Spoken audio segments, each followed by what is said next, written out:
for some more awesome setups here. Yeah.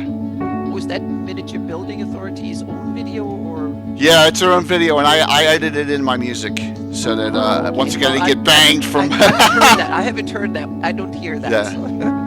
So That's the great thing is I got so much music now. Yeah. So.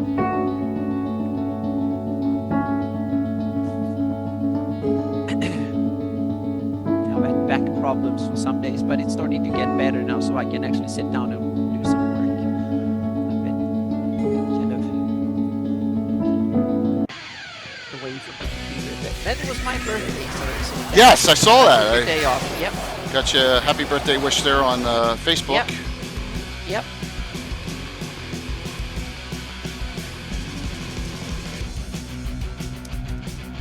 That was a day I took off from. I wasn't at the computer. Well, the good thing is I got a 3-day work week. The bad thing is I don't know how much I'm going to sleep from Thursday to Sunday. Yeah, you have to make sure you take naps and then make sure no one else disturbs you. Yeah, so I wish I was a better. I wish I was a better napper. Yeah, I'm good at napping. That's something you learn in the military. You Rocks. lay down and you fall asleep. Rocks, Dorgrim, Coma, XIII. Can you hear us? Hear me? Yeah. Well,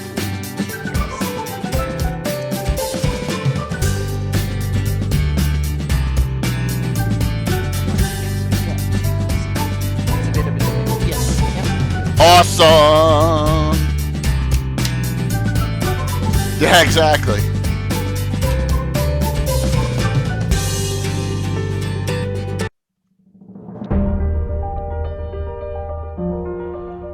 Whew. Good, good, good.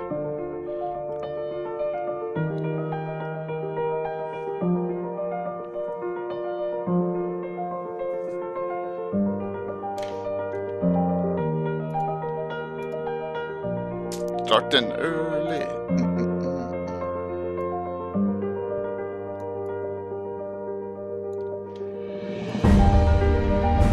What's up, the ever mysterious Tim?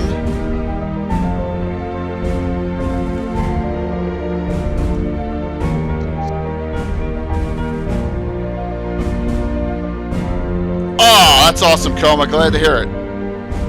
Awesome. Hope you like it. I have a little surprise tonight too. Carlos and Amanda kind of surprised me, so it's all very good. yeah.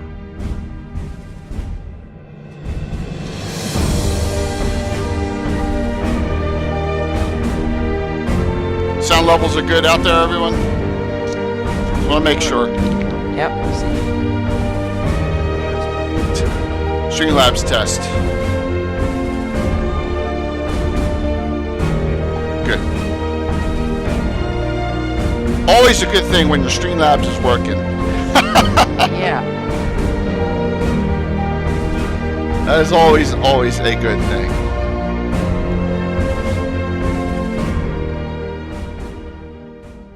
Good. Hey, Badwink, your name's going to pop up shortly here.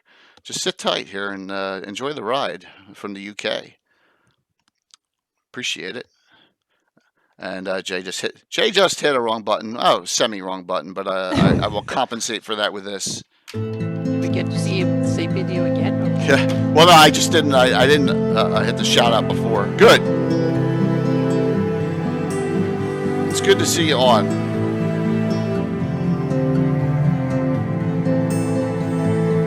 No problem. Getting people on. 32 months. Naz. Hey, Eric, what's going on, man? Adam. Nice. Good to see you. It's going to be an awesome show tonight. Luke in the first hour, Stefan in the second hour. Oh, man. Yeah. Going to be cranking. Going to be cranking tonight.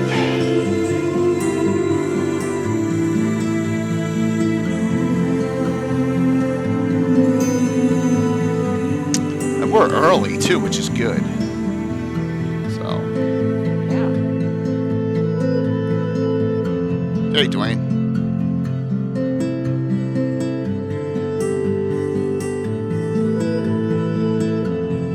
I don't want to curse myself, Anna. I'll wait for Luke to come on. I'll say this multiple times. Things are going pretty smoothly now. Yeah. We got the entire. We have the entire schedule all worked out. You know. Yeah. So we hope that no more emergencies or changes or anything like that. So yeah. Which is a good thing.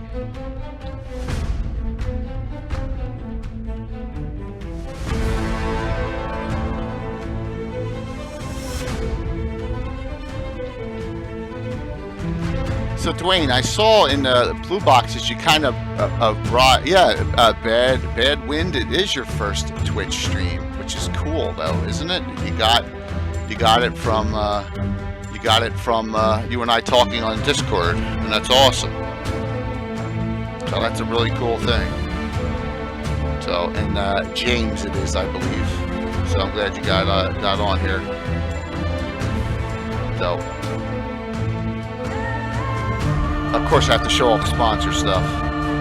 So, Dwayne, you bribed John for his game, but you haven't bribed me for my game. Just so. I'm just kidding. For part 2.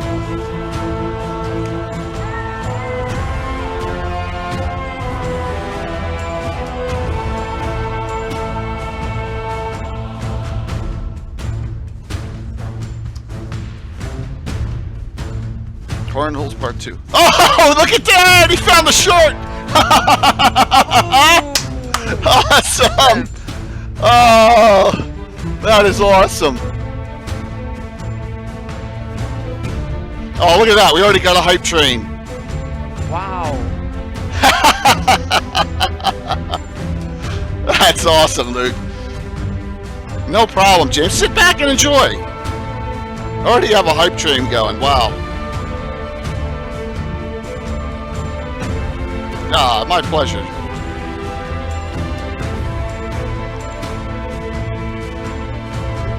I guarantee you, though, James, if you keep on talking when you see Canadian Ancient Gamer on, he'll probably gift you a gift sub too to the channel. So just keep on chatting. Oh yeah. Patrick comes on. He keeps half the viewership every month, so it's awesome. He's fantastic. So many awesome. Hey, Kayla. There we go. Time Lord's wife for the resub. Beautiful. It's fantastic. Yeah. We're still a little early here, so I'm gonna go back to a Troller Games since they got a. I'll go back to the Troller Games ad, Luke, since you look great.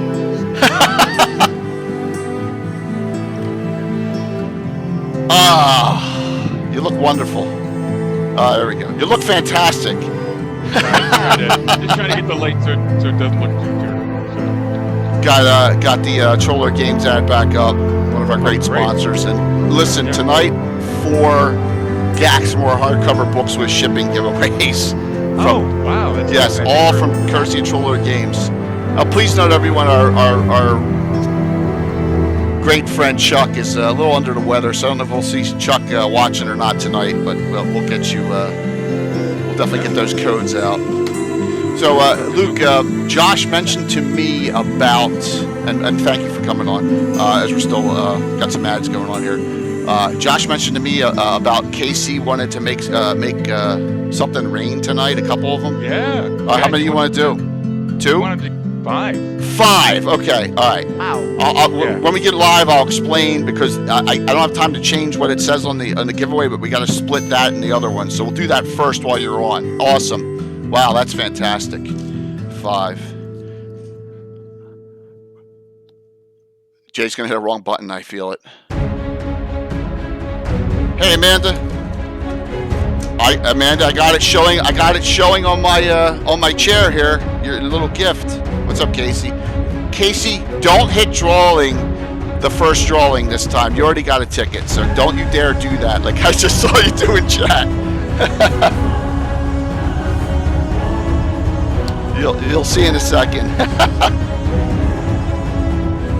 Oh man, already cranking it up. Look, we already got over 50 people on. That's fantastic. You guys have been wonderful. This is going to kick off such a wonderful week. I'm so excited. Unbelievable content coming, and 4 channels worth of it, plus all the games that you can all sign up for. Yeah, George, I hope I don't hit the wrong button too much tonight. But it could happen. Get some shout outs here.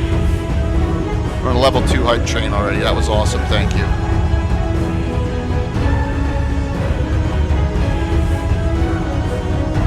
You know, I set up my team GaryCon 13 for Extra Life, and of course, you set up your own thing, your own.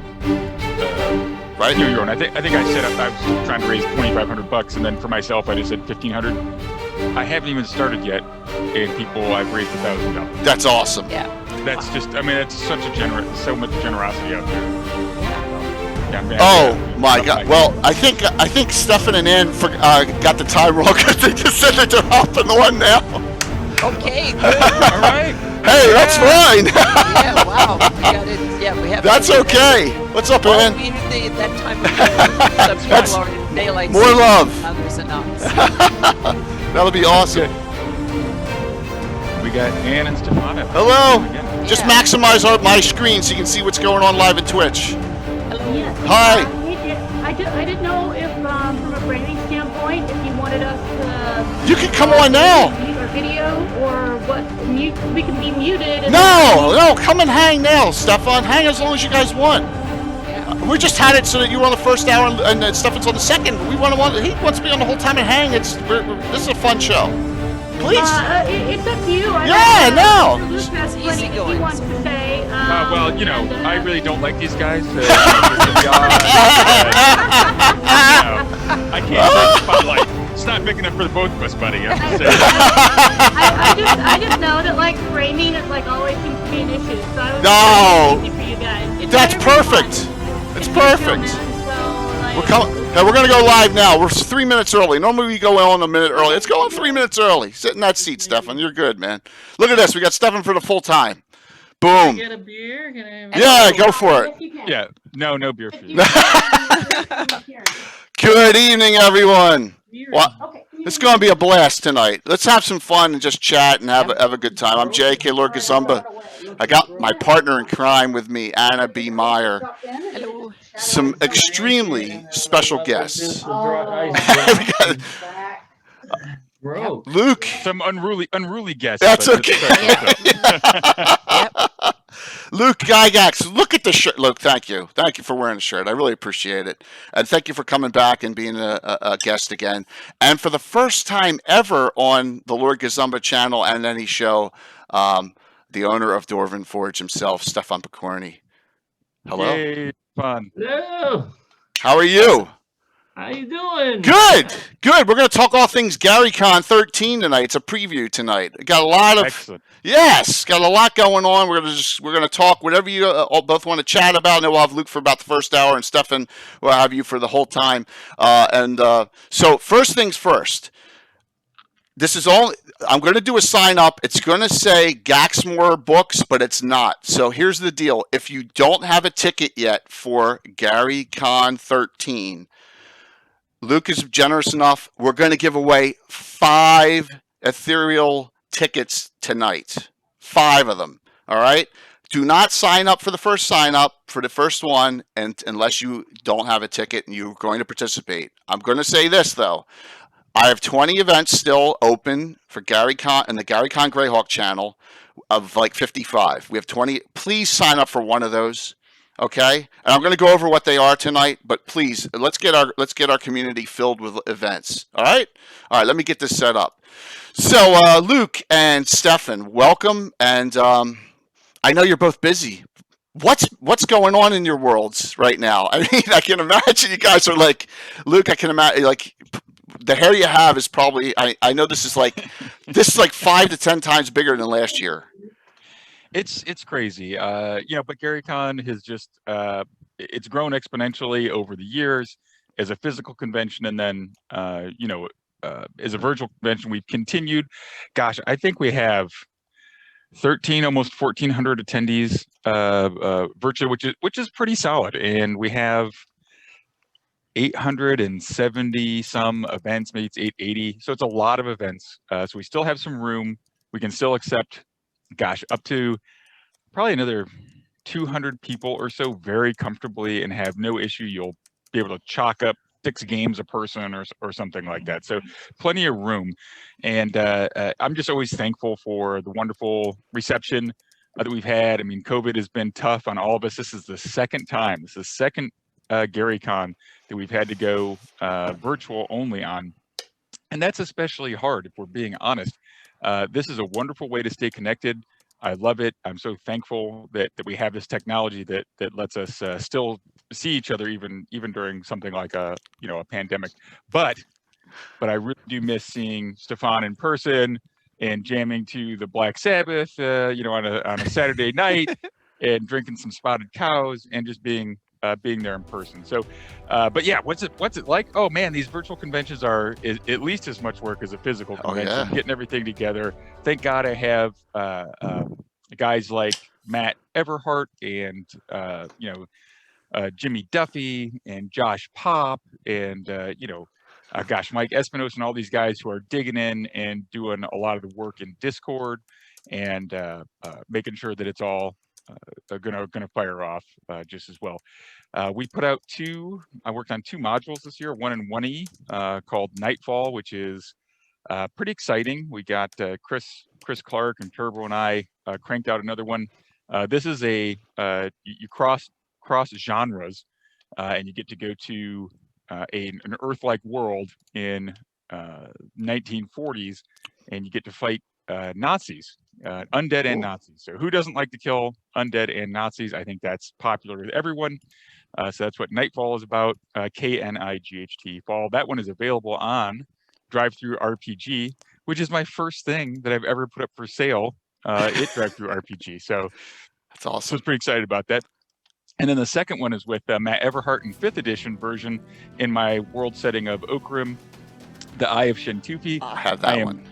I just got to read through the last thing, make sure everything's good to go. We're going to push it to Drive-Thru RPG and, knock on wood. We'll do that tomorrow and it'll be up for sale, at least in PDF format by GaryCon. So I can't believe it's only just a couple days away. We've got amazing. Yeah, it's great. And so the art on that one was done by a guy I would like to call my friend now because he did the GaryCon 13 art with the Afreet looking guy on it, as well as this. That's a guy named Michael Siragos. So great guy. Really, I think he did some spectacular work on both of those. So very thankful. I need to get a hold of him because he's done some amazing prints, some canvas prints of the GaryCon 13 art, painted over them in I think acrylic paint or oil. Maybe Stefan's more familiar with that, but I think it's called a glycee or something like that. It's where you put paint on a canvas.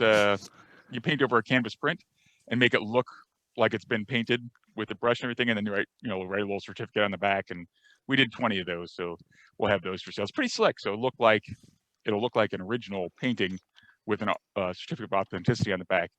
And those are pretty sharp. So I got to put one up in my house. I'm going to auction one off and then nice. Offer the rest for sale too. But fancy. Those are fancy. It's super fancy. And speaking of, there's all sorts of exciting stuff that's going on in my world. I'm looking at cranking out a dice Kickstarter here, probably sometime around summertime, with some retro dice that'll actually have sharp edges and have the Creative Productions 1970. Yes, like the Gary, like that, except we're gonna go with the sharp edged, same size as the Creative Productions 1972, I think is when those dice came out. The Creative Productions with the numbering pattern that was on them then, but with modern materials, so they'd last a little bit longer and offer an opportunity to have percentiles and things like that. But I think that's pretty cool.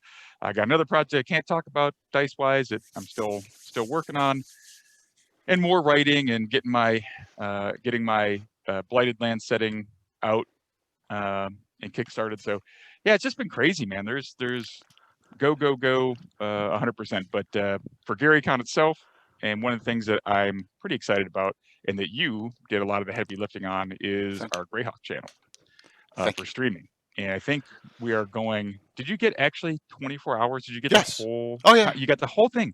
Oh yeah. I wasn't sure I got there. Maybe between 5 o'clock and 6 o'clock a.m. when the New Zealand streamer ends. Maybe not then. That's 24 hours. All right, it's insane. There's maybe a couple hours of time that's not filled with live play. Gap somewhere. The whole schedule is going to be streaming through here with highlighted events, and I think it's 26 events covering those days.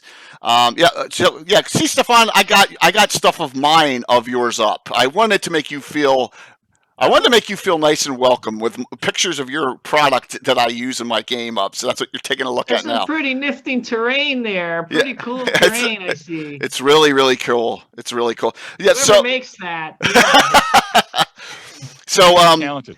It was a challenge, and I had one last second, and it was because of a work conflict. But I got and you'll see her banner. I got Stella Luna to fill in, and she's going to do fantastic. We have 12 different streamers covering all 4 days. I have 7 of those. Blue Box has 4. Yeah. Well, a couple of them, 3 of them are games. Well, 2 of them are actual RPG games, Luke. And part 1 and part 2. And I'm gonna shamelessly, my joint adventure, my first published ever with Carlos Lysing, Horror in the Hools, Old School 1E publication. All right. I'm doing parts 1 and 2 of that. Yeah. On Friday morning and Sunday morning, they're sold out. And then the Joust, which unfortunately butts up against David Harbour and you, but that's okay. We can all have hundreds of viewers, right?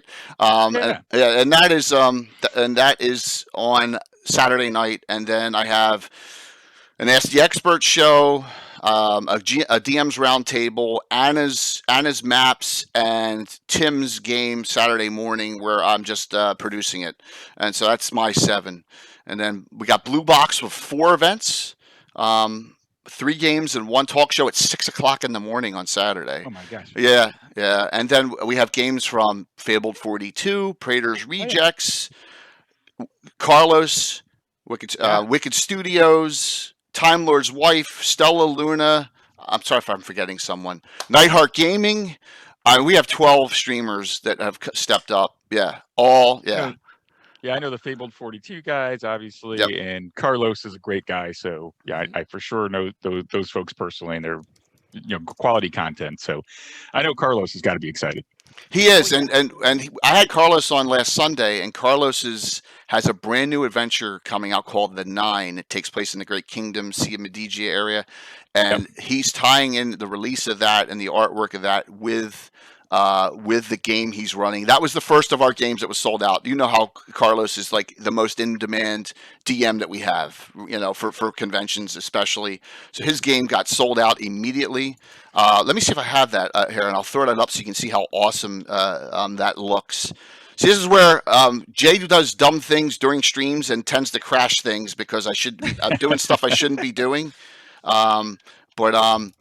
Yeah, it's called The 9, and I know Alan Growy got in the game, which I know Alan was all excited about, and Alan's running games too, but they're not being streamed. Scott Casper has games. We got so many people involved that it is really, really exciting, and I think I finally found it. The 9, where is it? It's in here somewhere. There it is. All right, there it is, and this is not even released yet. This is Carlos's adventure called The 9, Old School. Yep. Oh yeah. Yeah. That looks nice. Yeah, and so and that is going to be Casey, I'm going to get to you because I know you got to get 2 of your games filled. I know almost one of them's filled now. I will get to you, Casey. I promise. I'm going to go out through all them. Yeah. So there you go. That's Carlos's new CSL Entertainment, and my adventure here is the CSL Entertainment. I'm the first non-Carlos DM that he's ever released in a product, so I'm really excited about everything that he's doing. So note that is going to be broadcast. That's our main event for Friday night. There's the schedule for Friday, and he's up to 9. So, Stefan, you excited about this upcoming weekend? Yeah. Stefan never gets excited. Very calm. What's happening this weekend? There's something going on. Yeah. Yeah. No, Stefan has been coming to GaryCon. When was your first GaryCon? Like 4? I mean, it was a while ago. I think I 3? was there at the second one. Or was it the second one? Oh my gosh, I'm getting old and senile. I forget this stuff. Ah, Yeah, Stefan's been. I knew it was a long time, and Stefan's been coming and running epic events, and setting up. He's always, even stated it. He'd always ask, can I get a little bit bigger room with a table so he could spend the hours necessary that he takes to set up these fantastic setups, the train setups, obviously with tons and tons of cool Dwarven Forge stuff. Yes. And then he'd run epic games. Epic slaughters. Oh, you're right. It was like 2 weeks. I think I played in a very early. Oh man, where you ran that one. It was the first adventure in Mithras, I think, that we did. That I remember at GaryCon.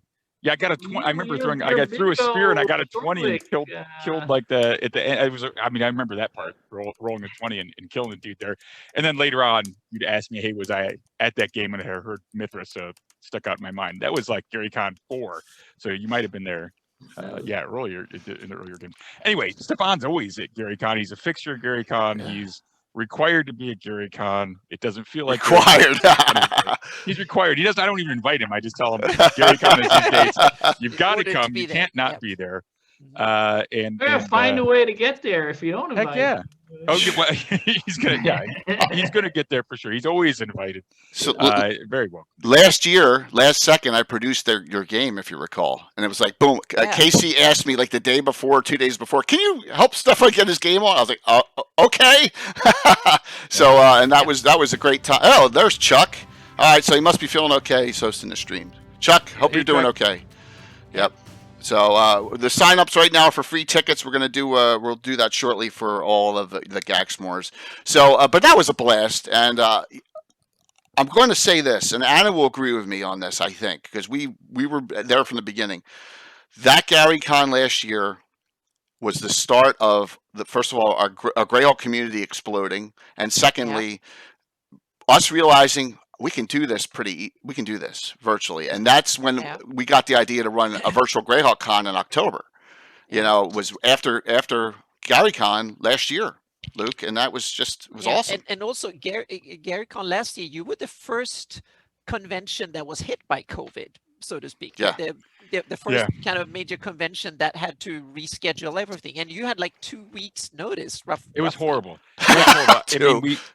It was coming. I mean, you saw on the news, and then really like 3 weeks out, guests started saying, "Well, geez, I can't really make it," and all, and it was just mounting. I said, you know what, I can't do this. The Wisconsin, so I was like, oh boy, but what a leap to take, right? Because people may not know this, but it takes a lot of money to run a business and to staff it, and just all the normal things, ordering all the product, all this sort of stuff. So GaryCon is not like a big money maker. So believe it or not, I actually have a day job that pays me. This is a hobby, so it's not what I do for a living. And it takes, thank God, I have other guys and girls who are so committed to gaming and love it that they do this work essentially as volunteers. I'll pay their way there and pay their hotel room, but I mean it's essentially free. What they're doing. So to cancel it was like a huge leap, like, oh my God, how am I, what am I going to do? So I couldn't cancel. We just switched it to doing it virtually. Thank goodness we could do that. And again, it was the guys like Matt Everhart, Casey Rift, who helped facilitate that transition. And then Jay and other folks who had a little bit of, were a little bit more familiar with that area and hosting and helped produce and it was a make blast. it happen in 2 weeks. In 2 weeks, we went from less than 100 people to about 1,000 people signed up for a virtual event. And I think we had 600 events last year, or maybe slightly more. And this year we have it was 900. But it was like that. People pivoted. And you're right. New to people too. People would never done it, and they were like, "I know how to do this virtual thing. Can I do it?" You're in the forefront. But they just jumped in because they're like, well, we can't let GaryCon fake plant because of the love of the event. We all took this leap, including myself, because I had poo-pooed like rather publicly virtual stuff until that point. I was like, yeah, not really my thing. No thanks. And I'd had many invitations to stream, and I was like, no, I don't really like that. That's not fun. And it, obviously, it took this event, it took the pandemic and shifting GaryCon to find that I actually like streaming, doing the virtual stuff. I played several games. We're running just a full load of streaming.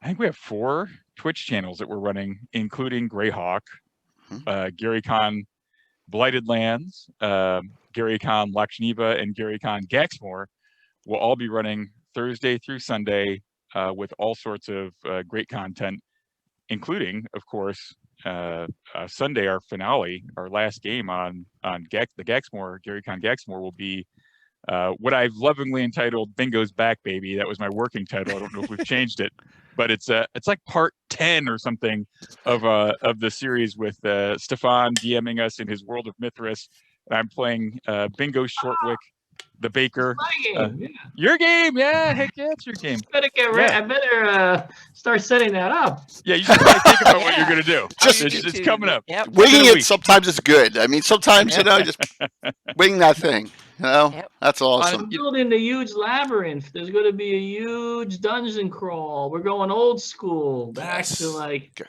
I've been inspired by, what was that dungeon we went through? Was that in the big bed? No, that wasn't. Yeah. Oh, we went to some elemental evil. Oh, yes, temple. It was something. Yeah, I can't remember what that was. Yeah, There was a big mouth, and What's up, Gary? Speaking of the big bad, we each had teams. Stefan had his team, and I had my team. We came in dead last.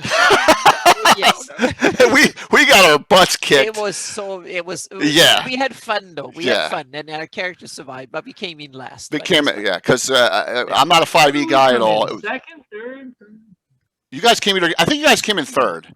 We didn't have enough We focus got on the mission, so to speak. kicked. We're just like, we're having fun. We're doing this, and then we're supposed to. But that was fun. That was a blast. It was. It was. I was on Wandering DMs, the show with the guys who put that together, and it was a lot of fun. They're good. They're good people. Definitely.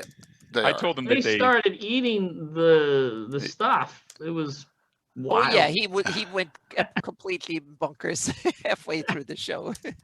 Yeah, it was fun. So I cheated though. You cheated. We should have been number 1. Well, on we had. Next time. We'll get him next time. We'll get him next time.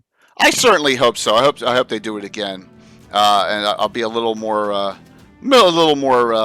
5e thought process, and that is speed was the issue in that thing. We were like looking for traps everywhere. Exactly. We were like old school. Methodically, taking it easy, and it just didn't work. Survival and stuff.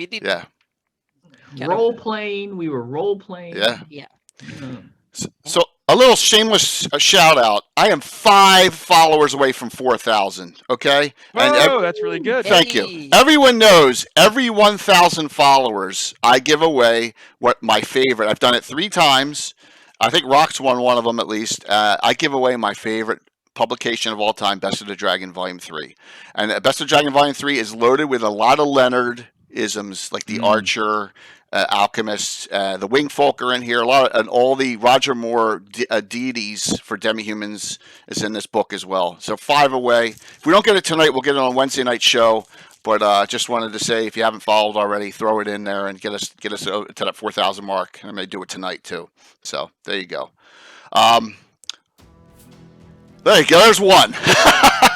Thank you. So almost there. Almost to 4K. So Luke, what's been a big challenge this year? Let's see. What has been? It honestly it has been. This year has just been hard for me personally, just because I'm a National Guardsman, and so the pace of my normal job has been so high that it's been difficult to find enough time to focus on, GaryCon and development of GaryCon and these things. So I would say what's a disappointment, or what's been hard for me this year, is actually finding a time where we can get together physically to have the team bonding that we need just for my staff. Because what's our payoff? I'm telling you, we're not making a lot of money, right? There's not money out to people. So the payoff is being in that presence of all of you enjoying GaryCon, community, seeing the smiles on the faces, feeling the energy and the buzz, right? That's your payoff. Yep. That's the report. That's why you're doing it. And we haven't gotten it now 2 years in a row. So I was gonna hold do a small gathering in Lake Geneva and call it Autumn Revel, which is kind of why I had dipped my toe and started with a virtual Autumn Revel in the fall. But because COVID isn't really over yet and all the summer conventions have pushed out into fall, it kind of blanketed that whole period of time where I'd want to throw that. So my challenge was, man, I can't do this. What am I going to do to keep my staff, keep that group together and reward them and keep the team functioning? So I think what we're going to do is go to, I'm sure some of us will make it to Gen Con and do some promotions and some team building at Gen Con, and I'll see Stefan hopefully at Gen Con, and then go to another convention with a friend runs this one, Alex Camry, does a very nice job at Gamehole in October. And I'll go there and maybe run a GaryCon table, do some giveaways, just basically try to have a nice time there, and kind of instead of starting something new, reinforce something that already exists and build our community that way, and have my staff there and take care of them and be able to see everybody and have some fun. So you honestly, will be at both. Yeah, Double we'll be both. trouble. Yeah, but honestly, that's the hardest part, is just rewarding and taking care of the people that make GaryCon happen. There's always, communication's always a problem. There's always those the normal stuff that gets in the way. But geez, I'm trying to think of problems. We had so many GMs step up that we could have broken 1,000 events, right? Pretty easily. So many people want to contribute. So many game masters want to make that time. I did the Crucible, the module writing thing. I gave about 30 days to write a module. I figured I'd get 5 or 6, 7 people that entered. I had 27 people who entered who submitted entries. That's an incredible amount. Do you know how much time it takes to write even just a 30-page module? That's a lot. So the response, the support from the community is great. So I can't. It's very hard for me to make any complaints about that sort of stuff. So it's really just making sure that we take care of them, give them a good product, and then try to take care of the people who help me make GaryCon come to life each year. So you guys have to read them all. That takes time. I know. Oh, dude, tell me. That's what I'm doing for the next 3 days. I'm reading modules. So there's 5 judges on the Crucible, super nice people who volunteered their time to read all these modules and do this. Chris Clark, because I think he's extremely underrated. Inner City Games helps me every year write modules for GaryCon, and a great friend of my father's, and he's continued his friendship. I built a friendship with him over the many years of GaryCon. He's been there every year helping out. Stephen Radden McFarland, another good guy who's always steps up, awesome. And he's a good dude. Satine Phoenix, who I met her out when I moved down to LA. She invited me onto her show. She's been and she came to GaryCon. I just didn't know her that well, but she came to GaryCon a couple times, and then I went on her GM Tips show. Such a super nice lady, and since then we've struck up a great friendship. She's very sweet, and been nothing but helpful to me. So she's one of our judges. Tim Kask, who may as well be an uncle. I've known Tim for all my life, as much as I can. Tim's a sweetheart too, just in a different way. He has a gruff exterior. But he's sweet in his own way. He is in his own way. When he TPKs you and tells you, but yes, that's Tim. So that and me. So I'm the 5th person. So very that's cool. Wonderful group of judges. So I really have no complaints. Sure, there's challenges every single year. I want to kick myself sometimes for biting off more than I can chew, but thank God there's so many folks out there who love gaming, who love GaryCon, who want to show appreciation for what my father has done for the community and everything that really I don't feel right trying to gripe about too much. Luke, I know what you mean. When I was asked, can you do this for like 24-hour coverage? I'm like, Okay. All right, sure, I'll try. I like to challenge myself, so Yeah. but that's it. You just gotta, and the community that we've had. What do you think, Anna? Tripled in the last year? Well, definitely. Yeah, for the Yeah. Greyhawk community, Tripled we have or quadrupled. It's gone. Right. Yeah, it's gone way bigger than it was a year ago, or Absolutely. a year, 2 years. Yeah. and a lot of it has, and a lot of the people that are on now, I met probably around Gary Con, and then a lot more came in during our Greyhawk Con, and which so I might as well shamelessly plug. That will be the first weekend of October. Okay, Virtual right. Greyhawk Con 2. Yep. First weekend in October 2021.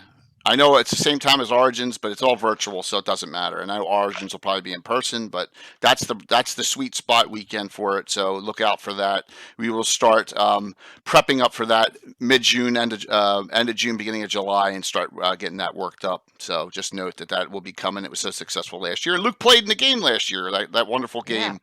I still take shit from people for not letting you cast a metal-tested arrow at 300 feet range. Yeah, that was tough. I still. Jay, you are. That was tough. So still that to was the harshest judgment I've seen in a game in a long Stefan, time. you agree on ranges? Ranges of spells in first edition are ranges, right? If it's out of range, you can't cast it, right? I play a little fast and loose with the rules. Good to hear, Stefan. That's good. Jay is the only one that was ruling. So Luke's looking for a rule book. He's looking. Yeah, it's an Arcana, so it's going to say 60 feet, I think. All right, I just want to check. But then he shot it down on a summon gene instead and killed it. So but I trust me. People go, that took a lot of balls for you to tell Luke no that he couldn't cast his own bell spell. Yeah, it does say 1 inch per level. Right, and you were 7th, so 70 feet. So if we were outside, that would have been. I use feet on everything. 210. No, it would have been 210. It would have been 70. It would have been 70 yards. If it was 300 feet, it would still be out of range. Yes. Yeah. The DM is always right. That's true. I wasn't going to rules lawyer you regardless. That's okay. Because 100%, you have to support GM. If you get a player who's like, well, no, the rules say it really messes it up. So you take that up with the DM to the side afterwards. So you don't undercut their authority. But trust me, I took a razzing from people. So excluding Josh. Should have. How dare you? Josh was the number one. Josh was the number one person razzing me like he always does. But then I'll tell you this. So Eric Mona, who had so much fun during that game, came back about a month ago. We did our St. Jude fundraiser, and I know Luke, sorry you couldn't participate because you were on maneuvers. And we did it for 2 days. We had 9 streams, and our goal was to double last year, and it was $5,000. We raised $2,520 last year. Eric came on and was unbelievable in that finale game. We raised $10,021. That's ridiculous. That's amazing. Yes, because this community is so awesome. And Bishop, thanks for that cheer. Yes, we raised a lot of money. So much so that Casey Brown, who was playing his character Garn, DM Dave cheered he did a $400 donation. He said all anti-hero points to the DM. Yeah. So I had Guard, Jay got $400 worth of cheers just to try and kill Garden. Just to try and kill the character. Yeah, so I did like three crits with all those rolls, and I just still didn't kill him. That was kind of funny. But that's how generous the community was. We raised $10,000 in those 2 days. Yeah. And Eric was part of it, and so much so that Eric is part of GaryCon now, and Eric is going to be on, and it'll be scrolling shortly, 2 or 3 more, our Greyhawk Ask the Experts finale show, which is Sunday night. Eric Mona, Gary Julian, who if you don't know who Gary Julian is, you should. Gary Julian and Eric Mona are the writers of this great book from Living. It was Sean Reynolds and Frederick Wining, right? Living Greyhawk Gazetteer. All right. Eric Boyd is on that show. Alan Grodog, Growy, and Malden Dennis Tetro for the SD. I can't wait. That's going to be such a great finale. And Eric is just, what a great guy. And he just made the event. And playing with him is like an honor. Yeah. Yep. And I know what a fun time we Eric had. have been the most awesome players to have Luke, on the games here. Yeah. What a fun. Eric's been super nice. Yeah. Yeah. He's a good dude. Yep. This guy, Mac, don't bust his stones like that. See, Gary has this thing. He's Puffet Smedger in chat. He's for some reason his Wikipedia is banned, and he can't get his credit in Wikipedia, and they're all busting him on. Oh, that's not nice, Mac. Don't bust him like that. So, Stefan, you gonna give it no tidbits on what your game's about? Just going old school, going in a dungeon crawl, huge labyrinth, trap laden. Yes. Yeah. I can't reveal. He can't You do have it. to watch. Okay. It's Yep. but I have a huge table. It's a custom made Awesome. 6 foot by 6 foot table, and I'm going to clear it off. And Awesome. I'm going to build a huge labyrinth on it. Old school. I'm going old school.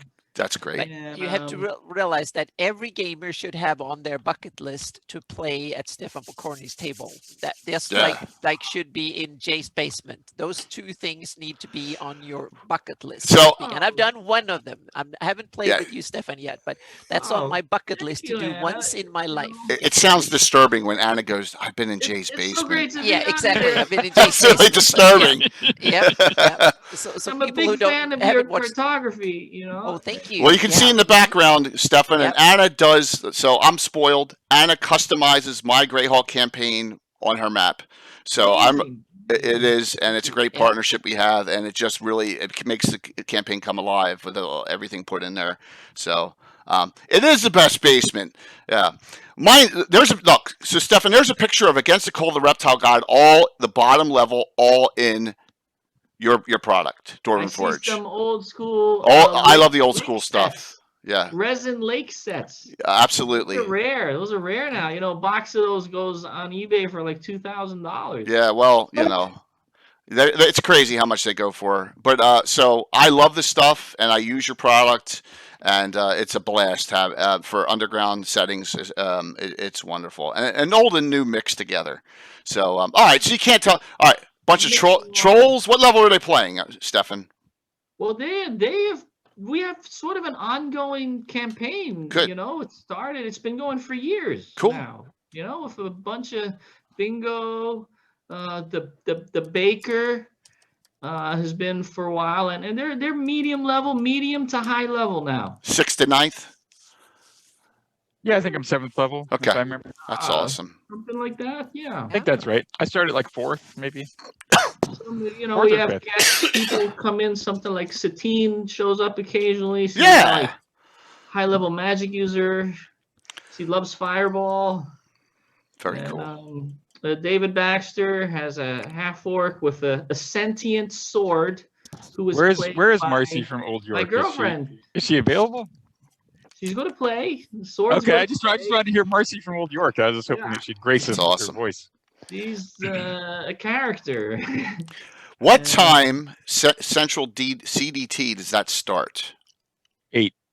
All right, so that's so, and if it goes 5-6 hours, it's going through to midnight on the East Coast, correct? Yeah, I think we're doing about 4 hours. All right. I'm going to try and raid in the entire Greyhawk group into the Gary Gax more at the end because Oh, great. yeah. Fantastic. Oh no. We'll try and crank that up to a huge number there. So Jimmy's producing. That's good to hear. 5 hours. We have a camera. Jimmy says it's Camera 5. just 5 for hours. the All right. game. All do right, it. cool. Very cool. We'll do it, Camera Jimmy. for- 10 hours. We're going. Yeah. Stefan, Well, Stefan we're did. doing it like we're in 9th grade, man. We're just gonna get out the Mountain Dew. Stefan's game last year was 7.5 hours. I know because it started at 1. It finished at 8:30. Oh, wow. Okay. That was We'll try awesome. not to- No, it was try to great. Kill them off. I mean, we won't go that long.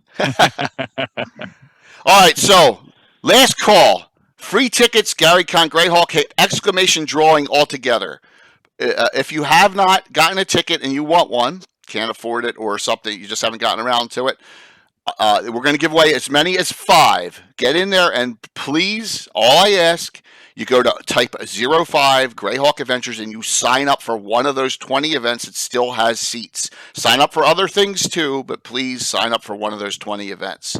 You got we only release the full 5 if we get you to 4,000. I think we're at 3,997. We need 3 we more. Gotta hit 4,000. 3 we more. 4,000 in order to. Anyone else out there hasn't followed yet? Wow, that's nice. Thank you so very much. Keep on.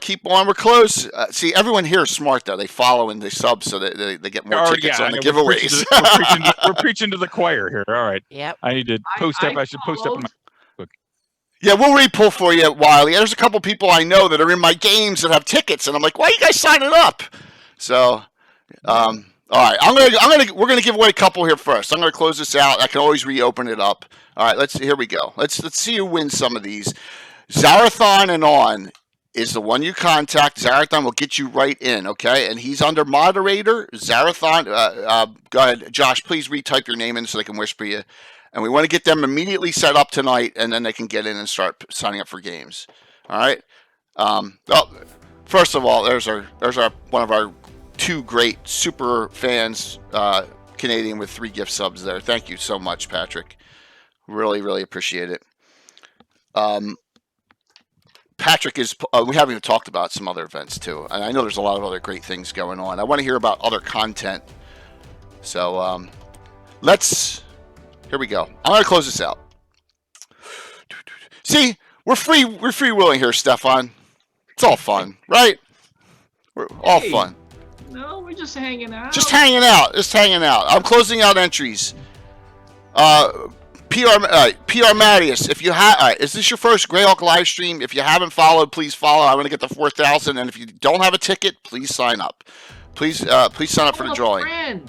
Text a friend, call a friend, tell them, listen, you gotta go sign up. Yeah, you gotta go sign up, or you gotta. Thank you, Geek Puppet. Really appreciate it. Like, we're 2 feet away. All right, 2 away. We'll get there. Oh, there you go. 2 away. All right, first winner. We'll know. I'll know if you signed up or not. I kind of know the community who has signed up here. Soma. Wait, Soma. Soma, now do it. I reopened it. Go ahead. I closed it out. Soma, hit exclamation point drawing again. I'm sorry, I closed it out before you put that in there. I'm trying to be nice here. Soma 913. Hit exclamation drawing again, and we'll get you in. I'm going to close it in 10 seconds. 10, 9, 8, 7, 6, 5. Seconds. There you go. Perfect. There you go. Yeah, great. Casey, what are you doing signing up? You did that on purpose, didn't you? Casey? He just came on the show. And I'm gonna. Oh man, Casey's actually DMing 3 events, and we'll talk about him shortly. All right. So here we go. First winner. As Josh hit us up with a whole bunch of. And Casey's not eligible. That's just I guarantee it's gonna say Draco first. You want to bet? Soma, you won. There you go. Soma, there you go. Awesome. That's number 1. Soma 913. Josh, please whisper them or vice versa. All right. Soma 913. Second winner. Yep.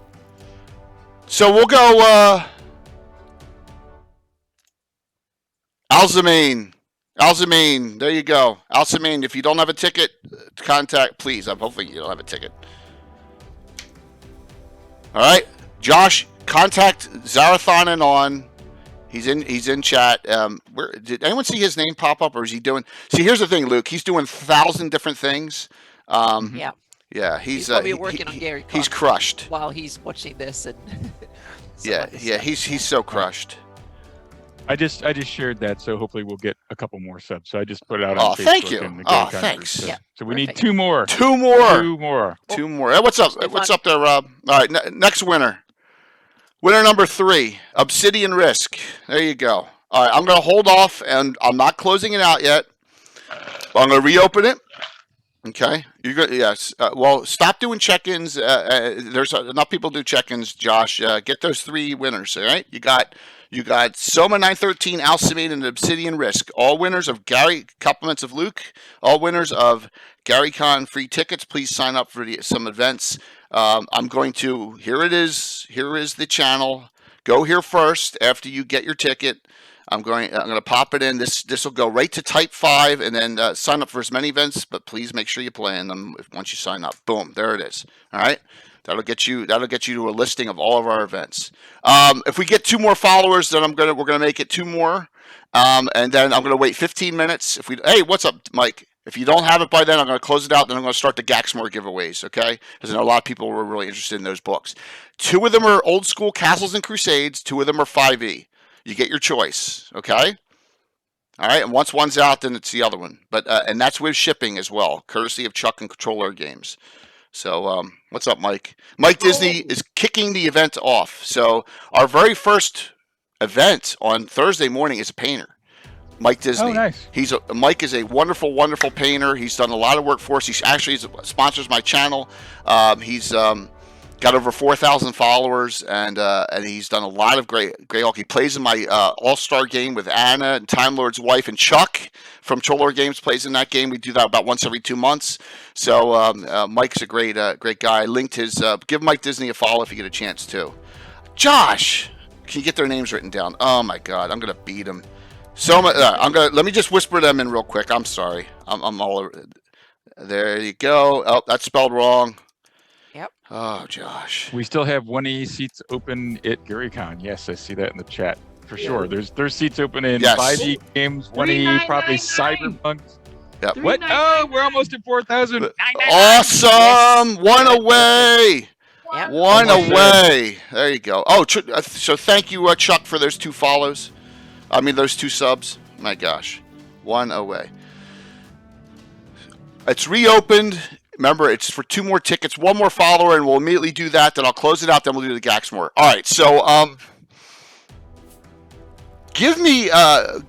Luke, give me a surprise, something like an event that you were like, oh, this is gonna be awesome, and it's something new and exciting that's gonna be going on. Well, I don't know. I mean, I think the exciting stuff where I put my focus this year is because it's hard to do. It's hard. What a virtual convention has challenges doing is creating community, right? So how do we create community? My best vehicle to create community is Twitch and the chat, just like you're doing here, right? This feels like community, right? Yeah. People are interacting. So that's what you got. So the big Twitch game that we're doing, I'm blessed. I have 4 great events finales. I got the Beatles and Grimm's guys on Thursday night. I have on Friday night, Mike Pondsmith is coming in doing Cyberpunk Red with Team Monster, which is me and a bunch of friends playing Cyberpunk Red. And of course, we're going to raise money for Extra Life at every single one of these events. Every time we roll a crit, we'll do percentile dice. We're affiliates now because I actually did the March to GaryCon. We got affiliate status. I just got to put my bank info in, and we can take subs and sell the bits and all that sort of good stuff, and all that. Everything we raise, of course, will go for Extra Life, right? So that's my goal, is to raise money for Extra Life. So it's Friday, we got Mike Pondsmith again, showing up and donating his time like he did last year at GaryCon. And Saturday, my big surprise, and it took a lot of effort to put this together. It's kind of funny. So I got Andrew Cosby, who's a screenwriter. He did the Hellboy, and he's co-creator of Eureka and writer from the Sci-Fi Channel. So good guy and a gamer. I've met him. I played with him in a kids game and got a bunch of kids and dads back into playing D&D a couple of years ago, and he was part of that. So he's going to DM. An illusionist with me. An illusionist. Yeah. And then so we got David Harbour. I reached out to David Harbour. Yes. Yeah. But I just reached out to him. It's not like I used any Hollywood connection. I texted a number he set up. During COVID just to reach out and speak to people because he wanted to stay in touch with the community. And I was like, hey, man, this is my name. This is what I'm doing. It'd be great to have you. And he actually responded that same day. He responded. He's like, hey, for some reason, I felt like I would check this. I haven't checked it in weeks. And I saw your message. That's great. Your dad was an awesome guy. I was like, cool, you want to play a game of D&D? And he's like, yeah, here's my assistant, let's work this out. And he's coming and playing. So your last name has some cachet. It did help. I admit that probably helped out like a lot of it. So we got, and then I've been fortunate enough to meet both Matthew Lillard, who's a very talented actor, and Deborah Ann Wool, both folks that I've known and gamed with before. They're going to join me for that game. And then someone I've never met in person, but have met several times during virtual gaming is Alicia Marie, who's a cosplayer and really fantastic a gamer, and she loves it so much. So all 5 of us are going to play on Saturday. I'll be playing Melf during that. Nice. So that'll be a lot of fun, and it promises to be scary. It's a something that I don't know a whole lot about. Spelljammer. I never played Spelljammer. Oh. That was like sacrilege. Spelljammer, right? But we're playing Spelljammer, so I know Greyhawk guys are like Spelljammer. That's garbage. No, we have some Spelljammer fans in chat. I know for sure do? that. Yeah. Okay. Yeah, I'm unfamiliar with Spelljammer, so I'm gonna have to like figure that out and like know what I'm getting myself into. But I'm sure it'll be fun. And then Sunday, our big finale game already, as I talked about, is Stefan. So, I mean, my surprises are is how strong we have streaming. Oh yeah, it's gonna be deadly. It's the last. I made the mistake of telling him that I was like, when I first played Bingo, it's like I'm not really into playing halflings or thieves that much. So he's like, oh really? All right, we got something for you right now. We're gonna take care of that for you. Yeah, we'll a new character, buddy. What do you think about that? You need a new character? Yeah, no problem. Figure something out. So we got tons of, and I mean, honestly, there's, I just mentioned the finale stuff, but I've got, Xander is a great, very, very nice, charismatic DM. B. Dave Walters, who's all over the place. Jason Bullman from Pathfinder will be running Pathfinder 2E. Satine is running a couple games. I mean, it's nothing but great stuff. Stephen Redding McFarland is running stuff. I mean, it's just I can't remember all the cool. It's a cornucopia of awesome. It is, and that's what makes that's why in my eyes, I don't know. That's why I feel so blessed at GaryCon has so many people come. It's not like just what's the one? 4004. I know. See, the call came out. I'm just letting it go through right now. Yeah. So. All right. So those that are new to the stream, I'm going to sound corny. I have a soft spot for combative women in games. So I have pictures from the TV show Legend of the Seeker from the early 2000s. That's what that is. If you want to know what all the it was. What is this? Yeah. So there you go. So but that's kind of another shtick thing there. So just so you know what all the announcement things are, and it's a wonderful thing. So we're gonna give away the final 2 spots now. So and we got a great crew, and then let's talk about some more of the content. Luke, it sounds so exciting. It just does. Definitely. A lot that I'm not sure like. People are gonna get pulled all different sorts of directions. Just note, it's just like going to a regular con. You'll experience a lot of it, but you can't experience all of it, and that's why you want to go to it next year as well, or go and that's why you want to participate in the community. And that's kind of the thing that we've tried to do with the Grail community is just build a grouping of great streamers, right? Putting them together and creating content that everyone loves, and then also backing it up with Discord and backing it up with, announcements on Twitter and Facebook and Instagram, and just making sure that it all works together. And I think that was one of the reasons why our fundraisers are so successful, is that if I ask, they will, all of them, they're great. They'll go, yes. What do you want? What do you want from me? Oh, I got to start off at 8 o'clock in the morning. No problem. And that's the wonderful thing, is that they all are very giving of their time, and it's just wonderful. It's a wonderful community. So sorry for getting a little sappy. No. I mean, gamers are good people, man. Yeah. That's why I like being involved in the gaming community. Again, I'm sure, Jay, you're making millions, hundreds of thousands, 6 figures doing this. No, you're not. You're just telling. I have a real job and a real. I'm sorry. You probably have to pay as much as you. Let's just put it to you this way. I love, and you all know, my campaign is 41 years old. My Grail campaign. I started when I was at 13 years old, 12 years old in 1980 with the same group of players, friends, and we stream that every Thursday night. And it's kind of grown from that. And I've been doing this almost 3 years now, and I'm glad. And I kind of regret not getting into a community earlier, right? Yeah. But that just wasn't our thing. And note that this is a beloved hobby. And for most of the streamers out there, that's what it is. It's not a career; it's a beloved hobby. It's the same thing. Same thing for me. Yeah. I mean, Stefan, very clever. He found a way to make some money. Anna? Yeah. And yet, so well, had I'm tip of the subsisting. cap. Okay. Oh, Anna. Yeah. Okay. All right. So, all right. I guess Yeah. you and I are the dummies, Jays. But these No, guys. but it's in a way I can say, but you should. I think Stefan Pokorny is the exception that proves the rule that it's hard to earn money, good money in this business, so to speak. Meaning, I earn roughly minimum wage, but it's okay. yeah. I'm good with it. I'm Yeah. in a situation I can afford to work without earning Oh, that wow. much money, so to speak. Yeah. And So you're it's doing what good. you love. I mean, it's really you Yeah, get the exactly. I'm satisfaction. doing my hobby, so I'm Yeah. living in paradise and doing it. So yeah, it's awesome. All right, so Yeah.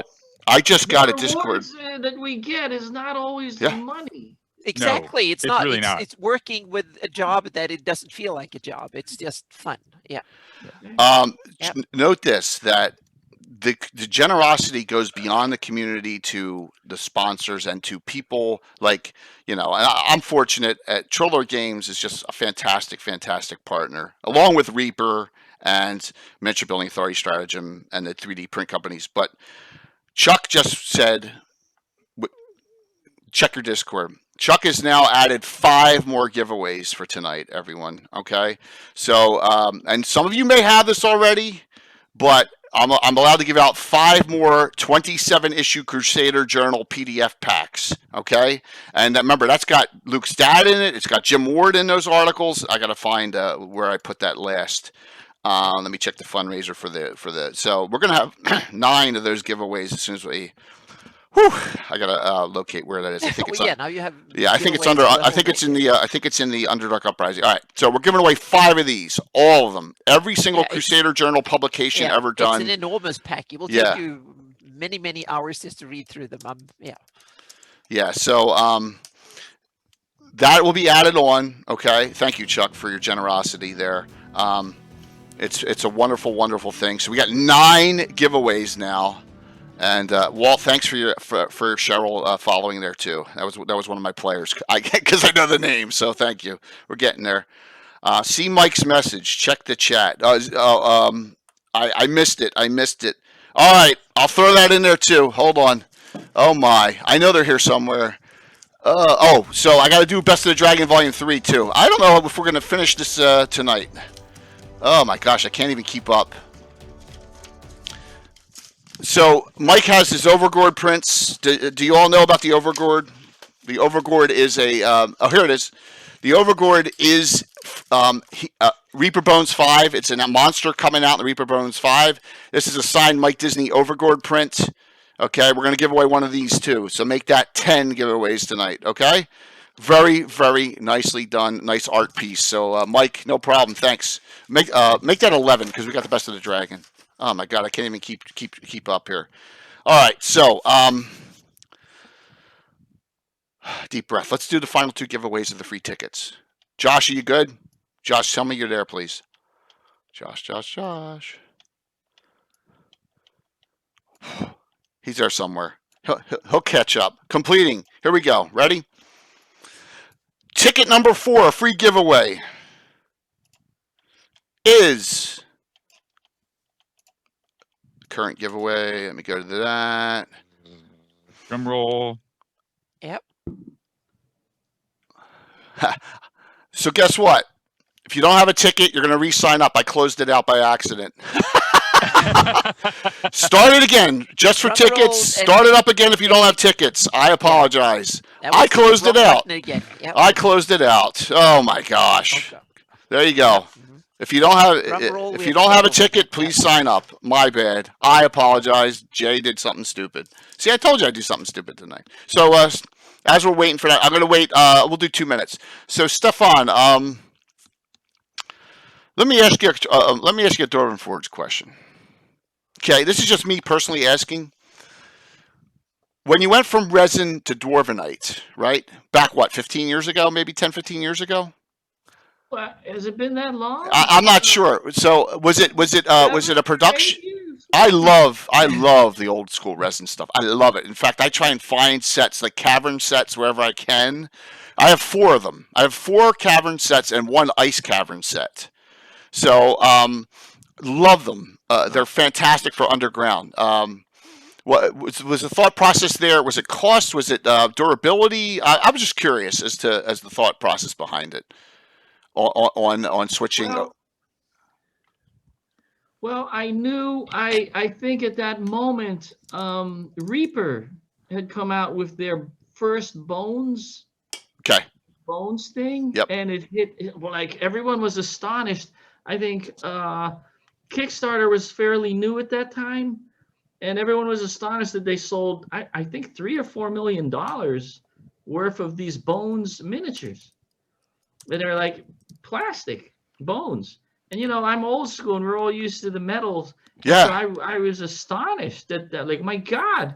And as soon as I saw that, my mind exploded. I was like, listen, we better get with the program here, because if we don't get on this now, someone else will. And so out of fear, I was like, we gotta make a plastic, a dungeon, we gotta do a Kickstarter for this thing.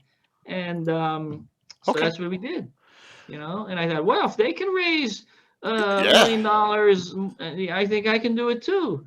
Awesome. So we scrambled and put together this thing, and it was a success. I think we did a $2 million. That's awesome. That was the first one. And I know, so I want to tell you a quick little story, and then we'll do the final two. So we all know Leonard passed, Leonard Lakofka, and Leonard was on 40 shows. And Luke was kind enough to come on the Leonard tribute show that we had a few months back. So Leonard loves, and I love Dwarven Forge. Leonard loves it, and he doesn't even use it. He was doing Kickstarters for you, right? So I just want to tell everyone a little story. I'm gonna get a little upset about this, but so we knew he was ill, and he said, "Jay, I got a Kickstarter for Stefan for Dwarven Forge the latest one that's going to come out shortly, Stefan, right? The one that all the outdoor settings you have and all." So he said, "I'm gonna call them up." He knew he was really ill, and he called up and he transferred it over. He transferred the whole thing to me, and I was like, "Yeah, Leonard did that." And I was like, Leonard, that was so nice of you to do." And I just wanted to share that with you, Stefan. That wow, yeah, great guy. Yeah, I didn't know about that. I don't know that stuff. Yeah, but I have talked to Leonard a lot via text messages over the year. We were texting and talking a lot that way. Yeah. But I never met him. Oh, it took me 9 months to get him on the first show, and then after that, Anna will tell you, it was like an addiction to him. He would just show up and he came on like almost 50 times, I think it was, and he came on. It was like less than a day before he passed away. Yeah, it was he came the on day the day before. So yeah, the day before he was on the show. He didn't feel well, but he was on the show, and then we got the message that he passed away the day after. But literally, he was on like 40 shows, and it was wonderful. It was wonderful. I wanted to share that with you. I never got a chance to meet him either, but I was so close. We had said we were going to go out, but I didn't want to risk it with COVID because he needed to be isolated due to his illness. So that's why we postponed it, and and it was so late. Note this. I was an avid fan of his column in Dragon. Unbelievable stuff. Wonderful. We collected, and I got as much as Gary could find, his husband could find of his stuff, all the papers and all that. So I've got it all. So I've gone through and scanned it in. So we now have a little committee of people that, because Len had a bunch of people he emailed. So we have gathered all that information from the emails and all the papers that I've scanned and stuff. So we can kind of make sure that could be transferred on to the community. So we're just trying to find the perfect way to do it. And it would be great if if all those articles and things he wrote was collected into a big tome. Well, that we have a group. So a little secret on our virtual Greyhawk Con Discord, we have a Len Lakofka archive group. And if you have something of Leonard's that you don't think that people that we have, please contact that group. You can contact Josh Pop. He runs it. And we would love to hear about it. Now I'm going to share with you something else. So this is Ravages of the Mind that he had sent for CAFCON and was working on this. This is going, so it's Josh Pop, it is Grape Ape, it is Pupic Dad, and it is also I apologize. The gentleman who did the Blackmore event with us, who knows everything about Blackmore, Josh, helped me. And they are doing a great amount Is of it work. Griff? No. Oh my gosh. Boggs. Is it David Boggs? Yeah, Alderon too. Yeah, Alderon. Thank you. Yes, Alderon. Yep. Okay. So they are Daniel Boggs, right? Dan Boggs. Yep. Thank you. Sorry. They're working on Ravages of the Mind to get it in a publishable format. It'll be put out for free to the community when it's ready. Okay. They're working on this. Another little tidbit. Josh is running this at GaryCon. So I think it's full though, Josh. Yes, so Josh is running this game at GaryCon for the group that has signed up, and so you will see this last Leonard publication that will be out for everyone to have when it's ready. Yep, it'll be free because it's that way we don't have to worry about copyright issues or anything like that. We want to get it out and share it with the community. Okay. I was going to say it might be a good way to raise some money for the charities that Len would have been interested in. If we talk to Gary, maybe. Yeah, we would have to strip diabetes association. Yep. They would have to strip out all content of Greyhawk. Then, yeah, you're right. Yeah, we have to. That's one of the reasons we couldn't just dump it all and say that download. What's up, John? So we have to have someone. You like that, John? What it is? So yeah. So some of it is business conversation and stuff that should not stay. Unfortunately. Stuff, so yeah. Another shout out to Carlos. Carlos is a genius at sanitizing his modules, even though you know where they are. Okay, so just note that. Carlos is the par extraordinaire on doing it. So if you ever want someone and need their advice on how to get something published and not have the hammer of WotC come down on you, that is the person to see. All right, because we have to be legal. Yeah, we have to do everything by the book. We don't want to have any issues. So let's close this out. Final two winners, and then we got another. Oh my God! Thank you so much, John. Blue Box, John at Blue Box, 4 events on for GaryCon, all live streamed. Winner, DeQuilty, awesome. Josh Pop will be in touch with you, or you can contact him to get signed up. And last winner of a free ticket. We could possibly do that. Seeker of Oblivion. Grats, Seeker. Good to see you get that. All right. Please sign up once again for one of those 20 events, and we're going to go over some of them. Thank you all so very much. All right. I'm going to close this out, and then we're going to go with all these giveaways for everyone else. Ready? Completing it up.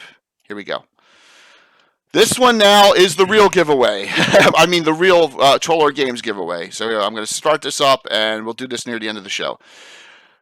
5 Crusader Journals, 4 hardbacks. 4 hardbacks at Gaxmore. 1 Best of the Dragon Volume 3, and 1 Mike Disney signed Overgord print. So it'll be a lot. We'll be here a while.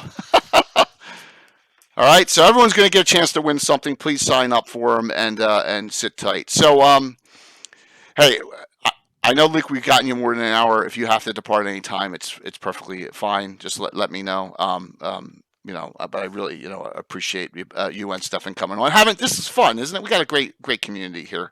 One of the best. I think it's such a wonderful. A grouping of people. Well, I'm just not. What I want to know is who got you the 8 subs. Was that Stefan or me? I don't know. You know what? I would say I don't want to. If I pick, Anna got all 8. No, I've given mine already. Yeah, I don't want to pick sides there. Yeah. I don't want to pick sides. I'm the other way around. I'm siphoning off from Jay. So yeah. All right, that's even better. Yep. No, I just want to note that we're 2005, so I thought that was pretty cool. It is awesome. So a little history. When I first met Anna back in, I'm going to say September, October of 2018, Anna, right? Yeah. I had like 150 followers, and I had about a 3 to 5 viewer average. And then Anna and I crossed paths, and that really started it up, and we really started getting involved more in the community. And from that point on, realized that the way to grow anything is to communicate and be upfront and forthright with people and to work with them. And that seems to be what we're all doing here. And it's been, I couldn't do this without Blue Box, Praetor's Rejects, Nightheart Gaming, Wicked Studios, CSL Entertainment, Wally Hobbit, Stella Luna, Time Lords. I couldn't do it without all of you. Win-win. So, plus all the bloggers, Mike, oh my gosh, Greyhawk Tales, Greyhawk Musings, Jason Savoda. Let's hope Jason's doing okay. No one's seen him for a while. He has diabetes. He has some. Let's hope he's doing okay too. And then all the community people like Gary Julian and Rich Longitalis, all the people, and Christoph at Greyhawk Online. I couldn't do it without all of you. So it's a big community. So Luke, how many events are you playing in? 4? 3? Let's see. I looked. Honestly, things have been so chaotic. I didn't even look at my schedule. I was going to play an event on Thursday, but we kind of shifted some stuff around. So I'm not doing anything on Thursday. I'll have to. I need to talk to Derek White, the chaplain at GaryCon, and my family, and we need to pre-record or do something with a little opening ceremony we typically do on Thursday morning before we open the vendor hall. So we'll have to slip that in somewhere. And again, Twitch is really our medium to communicate with people. Maybe I can make it available on YouTube as well. But I just want to be able to thank people and say what GaryCon means to us, and give a blessing to everybody for the coming year and being part of GaryCon. Our thanks. Then Friday, I'm playing in a couple events. I'm playing an Epic Encounters, a game with Rick. He's Tabletop Santa on various medium, right? So Rick Ankney is going to be DMing that, and the good people at Steamforged Games, Russ and Richard August, who's the creator of the box sets, which include like an adventure, a map, a fold-out map, and then several plastic minis, and kind of make a theme. There's 2 boxes. There's like the regular fight and the boss fight, and you can pair them together or run them separately if you want to. Really cool stuff. So I'm playing on that Friday morning. Then Friday night, I'm playing Cyberpunk with, again, Mike Pondsmith, great guy. Obviously, old school. Cyberpunk was in the mid 80s, right? And how prescient was Mike in what the world would look like, right? Yeah. Yeah, no kidding, right? So it's like, this looks a little cyberpunky for real life. What's going on? Yep. Yeah, and then Saturday, we have to work in. I'm going to play in GUI Cube, which is a guy named it's Alphinius Gu is his character. Kim Sugart is the guy who made the system. So I'm going to play in his system, and basically he just he has the way he plays and his system to help DMs create a vibrant world, and he just wanted to showcase that. So I thought it looked pretty cool, so we brought him in to run that on Saturday morning. And Saturday night, I'm playing in the big charity game with David Cosby and I think somebody, the celebrity charity D&D game. And then Sunday I've got a game with some dude. Can't remember his name. That's the same. What? No. Yeah, my friend Stefan, that's the way. Who loves my character. Yeah, and then I got to fit in there. We got to fit in who won. Have all the fun and gaming in before Sunday, because then it's. Does a Trail of Tears? Just give me a Trail of Tears on Sunday. We're gonna end it. Yeah. After that. That's right. Just remember, my dad killed my very first character when I was less than 10 years old in the Tomb of Horrors. So what are you gonna do? Bring it on, buddy. Bring it on. How can I top that? You can't. It's gonna be hard. Yeah. But it's how I made Melf. So all things happen. I want real tears, Luke. Real tears. That's my goal. I cried real tears when my first character died. I'll admit it. I've denied it in the past, but it was a traumatic event. I haven't killed my son's character yet. I'm really afraid to. But you have to, so he gets over that thing you that don't you have to kill lose them. characters. They get themselves killed. That's true. Yeah. My dad even softened the blow, because what happened is I went through the Tomb of Horrors, right? I didn't ask him to go through the Tomb of Horrors. I said, hey, let's play D&D. So he sent me through the Tomb of Horrors. My sister and I through Tomb of Horrors. I had no idea what I was getting into, of course, right? I had no idea what it was, and didn't recognize any of the key indicators that we all know now, right? So I ended up going through some of the traps, and all of my non-organic, items ended up teleported somewhere away. I know now that's the end of the chamber where Asarak is, or Asarak, and I kept adventuring. Of course, I was a 10th level ranger, so even without weapons, I was still somewhat formidable. But I got to the 10 by 10 room with the levers, and I pushed the levers the wrong way and dropped down a 100-foot pit. Didn't die because I had so many hit points, right? But how am I going to eat or drink? I'm stuck down there. I have no rope. I have no items, no boots of levitation, nothing to get out of there. And I couldn't climb, and neither, the other character died from the fall. So I was like, okay, that's the end. But instead of, because I was pretty sad, instead of saying he died, well, when you didn't come back, Mordenkainen after, a week or so scried for where you were at and came and rescued you. And I was like, okay, but I never played him again. So essentially he was dead. He just pulled the punch a little bit of, Oh, so he dies. Awesome. I mean, so I was less than 10 years old. So yeah, but that is a grim fate of a character to die of starvation and thirst. Yeah, right. At the bottom, yeah, I mean, yeah. Unless, so that, oh, so yeah, he cruel. pulled. Yeah. So he pulled the punches on that one. Some chores around the house that you didn't do. I don't know what I did to make it. I must have pissed him off. Yeah. Right. Yeah. I don't know what it was. I think. Well, he expected. He would. The dice fall where they fall a lot of times, and you aren't gonna pull the punches. So, yeah. So to that extent, that's what happened. But it was a good adventure. I mean, I enjoyed it. It was. I didn't like the ending, of course, but again, after that, what did I do? I rolled up a next character, Melf, played him for many years, and that was great. Many great adventures. So that's something we can all learn from D&D. Everything doesn't always go the right way, but there is more after the hardship. Right, it teaches you to be resilient, which is an important skill. Rise up again. Critical thought too. Problem solving. A new character. That's a lesson there that D&D gives to you. You got a great character, you die, and then you have to learn to pick up the pieces and start over again. And this is a great lesson of life. You do this in the game over and over again, and then it helps you in real life. Yeah. And when something really happens. Yeah. Like, well, my character, I was able to go on after that character died. I can go on too. Yeah. True. Yeah. If you get fired, your career ends. Guess what? There's another career after that you're going to jump into, right? Because that stuff happens. It happens. Big changes in life, and you got to be able to deal with it.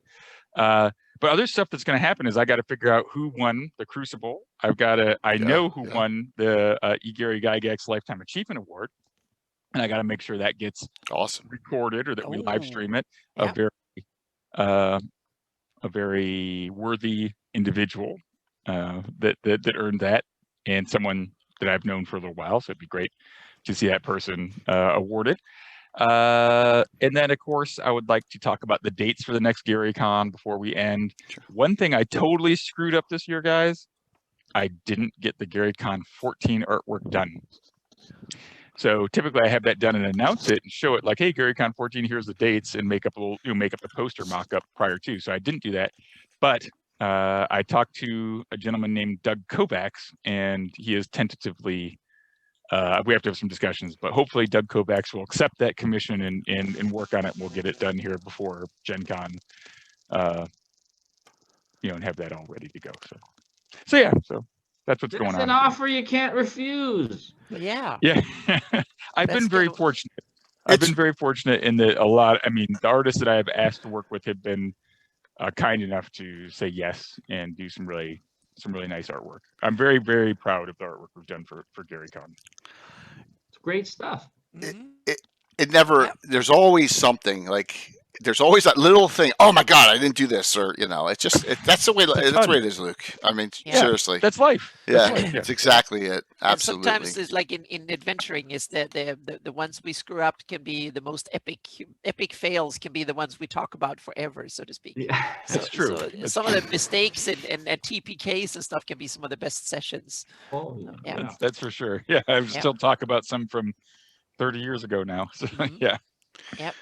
So I hate to tell you both, I got to give credit where credit's due for the 4,000 followers. It appears that Balfrin was telling everyone who was checking in at the time to come over here and follow, and that's what happened. So Balfrin himself got us well, from your post, Luke, Balfrin kind of directed everyone here, and I just wanted to say thank you so very much for getting us over 4,000 with that. That's the check-ins we're doing. 4,007. Yes. 2007. That's it. So apparently you gotta hire Boffin. This guy's the man. Yes. Yep.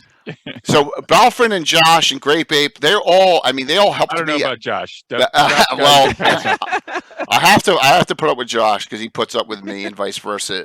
Yep. They were instrumental in how well Greyhawk Con was in October, and it was fantastic. And I think from that success, Luke, he kind of asked us to replicate it here, and so I got to give them credit. No, I don't need an intern, Casey. I don't want an intern. No, I don't. I'll just get in trouble. So, I'm really looking forward to this. I want to, if it's okay, I want to give a couple shout outs to a couple of the great games that aren't filled yet. So Casey Brown is doing, and that's all Draco in chat. He has his Return to the Bandit Kingdoms tournament. It's 3 tables, and he puts you through a Living Greyhawk era nasty event.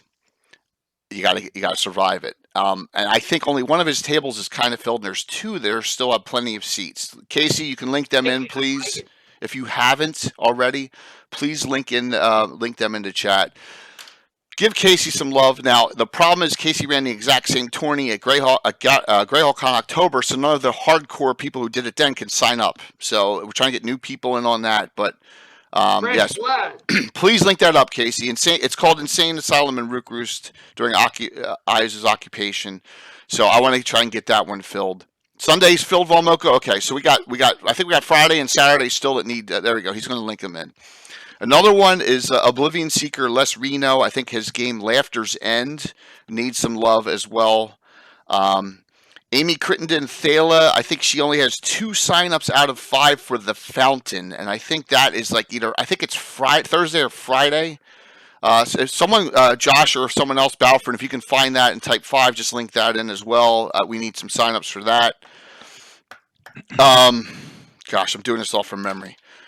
A lot of the Greyhawk Reborn games from that great group still has openings in their games. About 9 of their events of 14 or 15 have open seats. So let's get those filled as well. The big one, Anticarus, okay, Jonathan Dawes. His ZEF7 Tide of Battle and his other Xife game, he should have those ZEF 707 Deep 6. He should have those filled, okay? Please, everyone. He's a fantastic DM. I don't think he has like 1 or 2 signups for them. Please go to Anticarus, Jonathan Dawes' games, and get them filled up for me. All right, I'm asking the community. He's a wonderful, wonderful DM. If you really want, I say it wrong. They call it Zeef. He was a triad in the Zeef era of Living Greyhawk, and the Zeef games are great. Yes, thank you, Seeker. So I want them filled. Please go in and fill them up. They have exactly, Casey. They were never run outside of Canada until he's running them. So it's your first experience of these. Try and get those games filled up for us, please.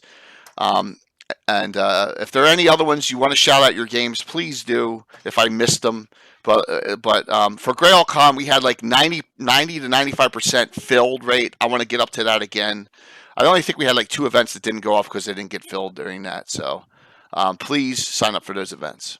So Luke, Stefan, any comments on that on getting events filled? Any suggestions you'd like to make, or I know it's tough. I'm trying to really gung ho the community here. So yeah, no, I mean there's just tons of good stuff out there, and so I think what we're seeing is again, virtual's great, but there's been lots of virtual, right? So why bother to, oh man, is it another thing, or don't I have this, or should I make the time? I would say yes. I mean, I feel like this is almost I don't know, a Super Bowl or an All-Star game or something like that. We have so many wonderful GMs who are very giving and provide the opportunity to play in so many great games. I think it's just if you're a gamer, and whether it's Greyhawk, OD&D, 5th edition, you're going to find some amazing games to play. And many of us play more than one edition, right? I mean, some people prefer only, I know there's a Diaglo, David, oh geez, I forgot his last name, but a gentleman I met at from GaryCon, 1 forward, he only plays OD&D. That's it. He does like everything else is heresy, right? He does right. So it's OD&D is his thing, and Cass pretty much runs OD&D, and he's like, we don't need anything else. It's plenty good. But you can find, the Adventures League guys, because Wizards wasn't putting support behind GaryCon this year. They didn't offer any new material whatsoever.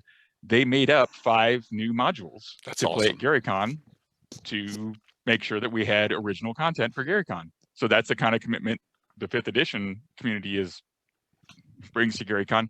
And then we have guys like you and Carlos and so many others who are creating new content in Greyhawk, typically in the 1E system, which would make a lot of sense for GaryCon. And there's people who bring their A game all the time. So, gamble, spend the $20 on a badge. That's not cheap. Of course, it's not cheap putting together a convention, by the way, whether it's virtual or not. It's still, like you still have movie. Yeah. And I mean, gosh, it's 4 days of gaming. There's no additional charges. Oh, but it's a great deal. Well, but the funny part is that I thought, okay, $20, that's great. And when I talked to sponsors, I talked to Bill Webb from Frog Gods. He's like, you know what? Yeah, we're going to sponsor. You know what? Just give everybody $20 of virtual Frog God material.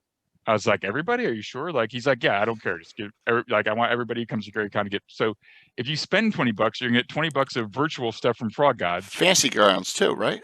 Fantasy Grounds again came to me because they're great and they're just good people. And they said, we'll give 3 months of Fantasy Grounds free for every single badge, and a module, which usually goes for $20. I was gonna say, and you're making money. You're making money. Yep. And tabletop, you was like, we'll give 7 days of our top tier. So I think that's $50 or more than $50 worth of values for the basic badge. That's just the $20 badge. And we're all sold out of the higher badges, but they came with more stuff. But we're sold out of those. But so even just spending $20, you'll get more than that in value, plus 4 days of gaming. Well, I think the thing is that, of course, it's a great value. And if you know about it, you're like, oh, yeah, sign me up. But maybe a lot of people don't realize it's happening. Yep. Yeah, that is a struggle. And so many people still ask me, oh, GaryCon? Was that because it's in Gary, Indiana or something? Oh man. No, that's not what it's about. Or people say, oh, I heard you on this other podcast. I just found out about GaryCon. I'm like, wow, really? I mean, like, how do I get the word out there better?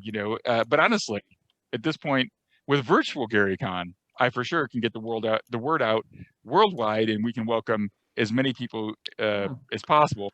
But in previous years, physically, we're limited to maybe 2,700 people, probably maybe 3,000 would be pushing the upper limits of how many people could be there, because I don't really care to get too much bigger, because it'll lose the feeling of camaraderie and family that I feel is very important in what it's about. So but virtually we can get bigger. I think that's okay.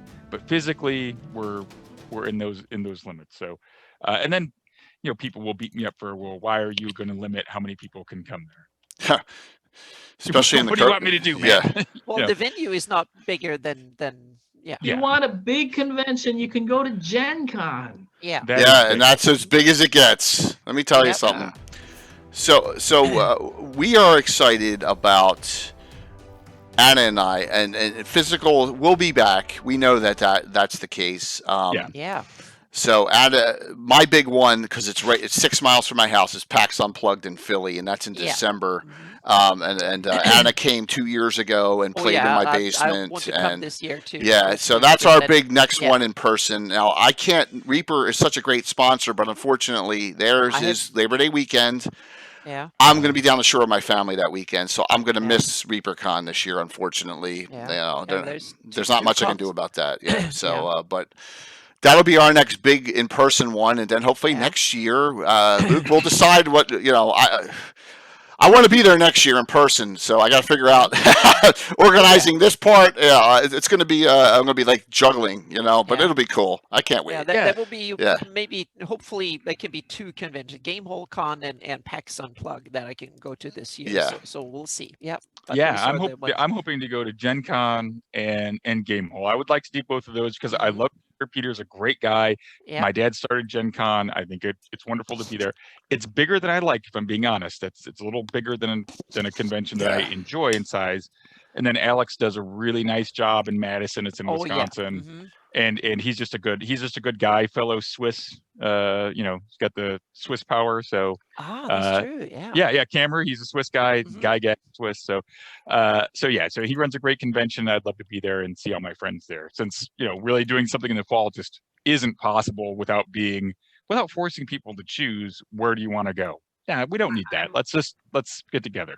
I'm hosting a heavy metal rock and roll hour or so at Gamehole Con. Great. Oh, very cool. Free beer. So another great value. Yeah, we're gonna have to put that together. We're gonna have to have we need this is an idea. I don't know if Gygax could come out to Madison and play there, and maybe we can sponsor it as a Dwarven Forge and Gary Con sponsoring Gygax playing there. And doing something near the area. We got to figure. We'll have this discussion. I'm up for it, Luke. Let's do it. Yeah. All right. That could be good because I listened to Founding Legend.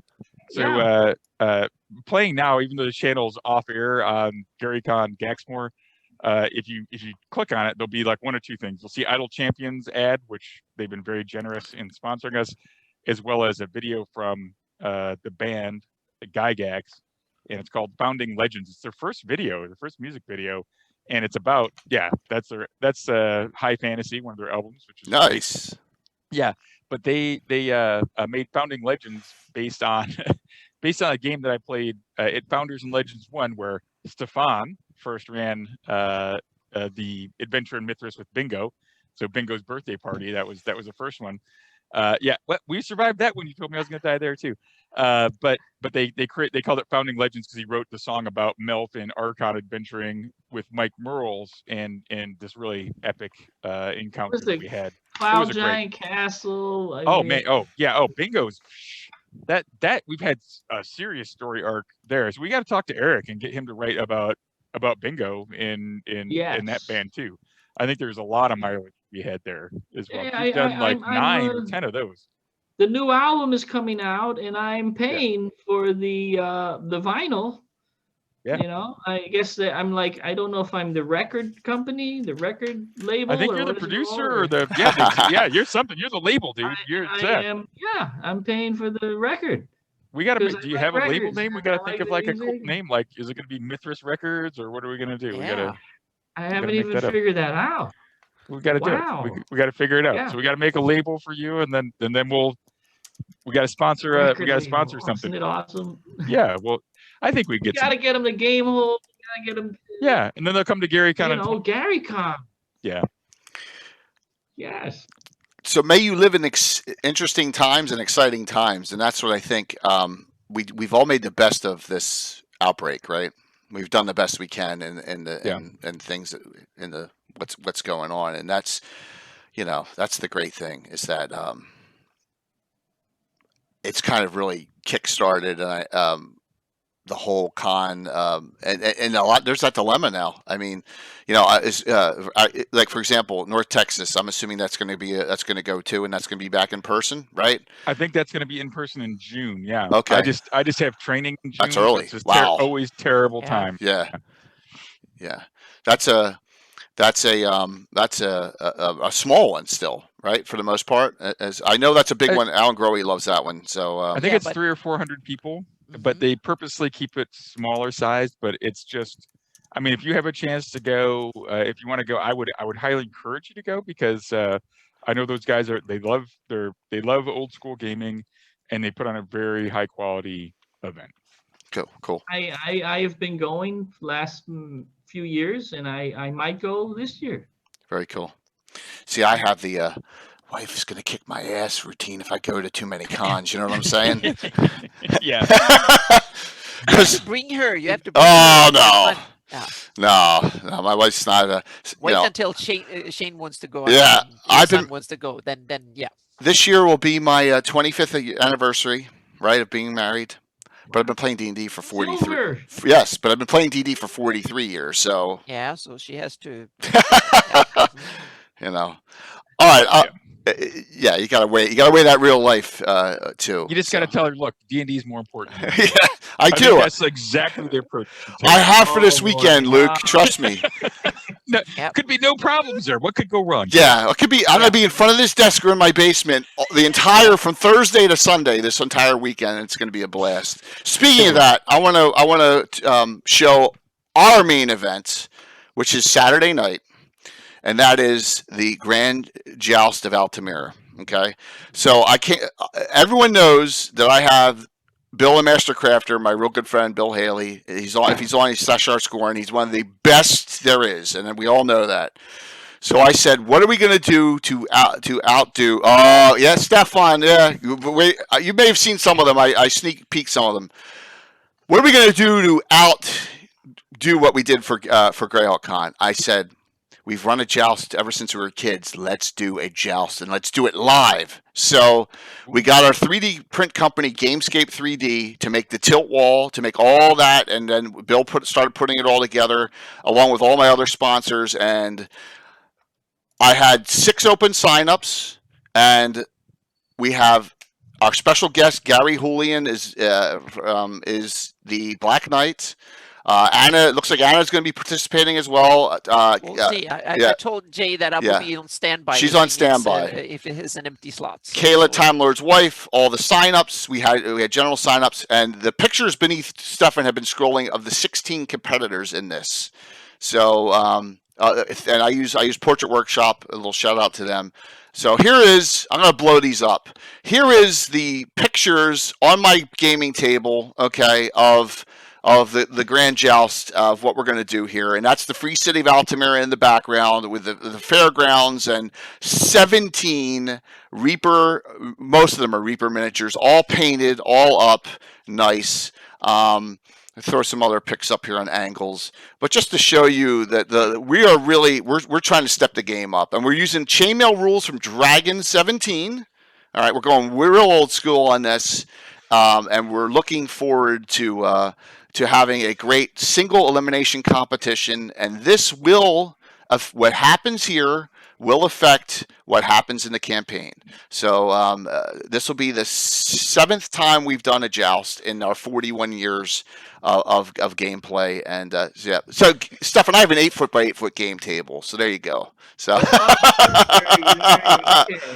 got the basement. So there's So and note that we're like brothers now. Oh yeah. I got to get you over one time. If you're in the Philly area, I got to get you over to playing a game in person. Yeah.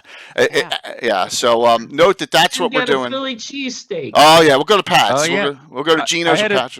Yeah. I had a real Philly cheesesteak. I've only been to Philly once, but I made it there for a master resiliency training class for the Army, and I learned how to order it the right way. I've since forgotten, but I was given. Yeah, right. I'm not a cheese wizard, but yeah, that's what you've got to be very succinct, and when you order it, you got to be ready, and you got to fire away, because Philly is not. It's the city of brotherly love, but not really. That's not when you order the sandwich. Yes, no, tabletop Santa. Yes, you better get it right. Okay, next. Yeah, and I call tabletop Santa TikTok Rick, because he is also the TikTok the Gary Con official TikTok guy. There's Bill. Hey. So note that Anna has got out alive, so no one needs to fear the basement here. She got out alive 2 years ago, and she did PAX Unplugged. I live 6 miles outside. I live in South Jersey, so sorry, I'm an Eagles fan. If you notice, there's an Eagles Super Bowl football right there, right there. That's what that is. I'll never see another one in my lifetime, but that's what that is back there. We're excited about this. I can't wait for the participation. And 8 people are going to lose in the first round. There's no way around that. For 4 or 5 hour stream, it's going to be that way. But let's have some fun with it. I'm interested to see the tactics. If you look at those chainmail rules, all sorts of great. You got to position your shield and all. And plus, If you all saw the ever mysterious Tim, who has the Shakespearean actor background and also is a retired lieutenant colonel in the United States Army, kudos to him. He is going to be our herald, and you know how hysterical Tim is, and he's going to do just like what's his name in A Knight's Tale, Paul Bettany. He's going to be doing that. So just note, it's going to be a wonderful, fun evening for our finale, for our grand event on Saturday night. I know it conflicts with David Harbour and Luke, but we'll have some fun too. Absolutely. Yeah, we'll all have a blast. We have many people who want to watch different things, and it's totally cool. And a little hint. Jousting is fun. It is. I loved it. Awesome. You can have 2 Twitch streams open at the same time and get credit for viewership on 2 only. A little hint there, everyone. Yeah, a lot of people don't know that. So I didn't know that. Yep. I just learned something new. Yeah. You can. It'll give you viewer credit for 2 only. All right. No idea what any of that means. Yes. No, it's important. You got to know how many viewers you have. It's a big deal for your sponsors. Oh, it's a big deal. It's a big deal. So we have like 120 people on watching us right now, Stefan. That's not bad. So for Sunday night. Yeah, absolutely. Stefan, I had whispers too. People wanted to actually give you a gift sub to the channel, but I don't think you're on, so that's okay. On Twitch. Yeah, they wanted to gift you a sub, but it's okay. So just note that people. Have a Twitch channel. Dwarven Forge has a Twitch channel. You do, yeah, absolutely, you do. And I don't Nate, have a Twitch. I don't have a. Yeah, but Nate runs a lot of it, right? Nate does a great job with it. Yo, right? man, yeah, those, absolutely. They're every day they're doing stuff. It's incredible. So I can't keep up. There's Luke. Yeah. Anna, you have been quiet.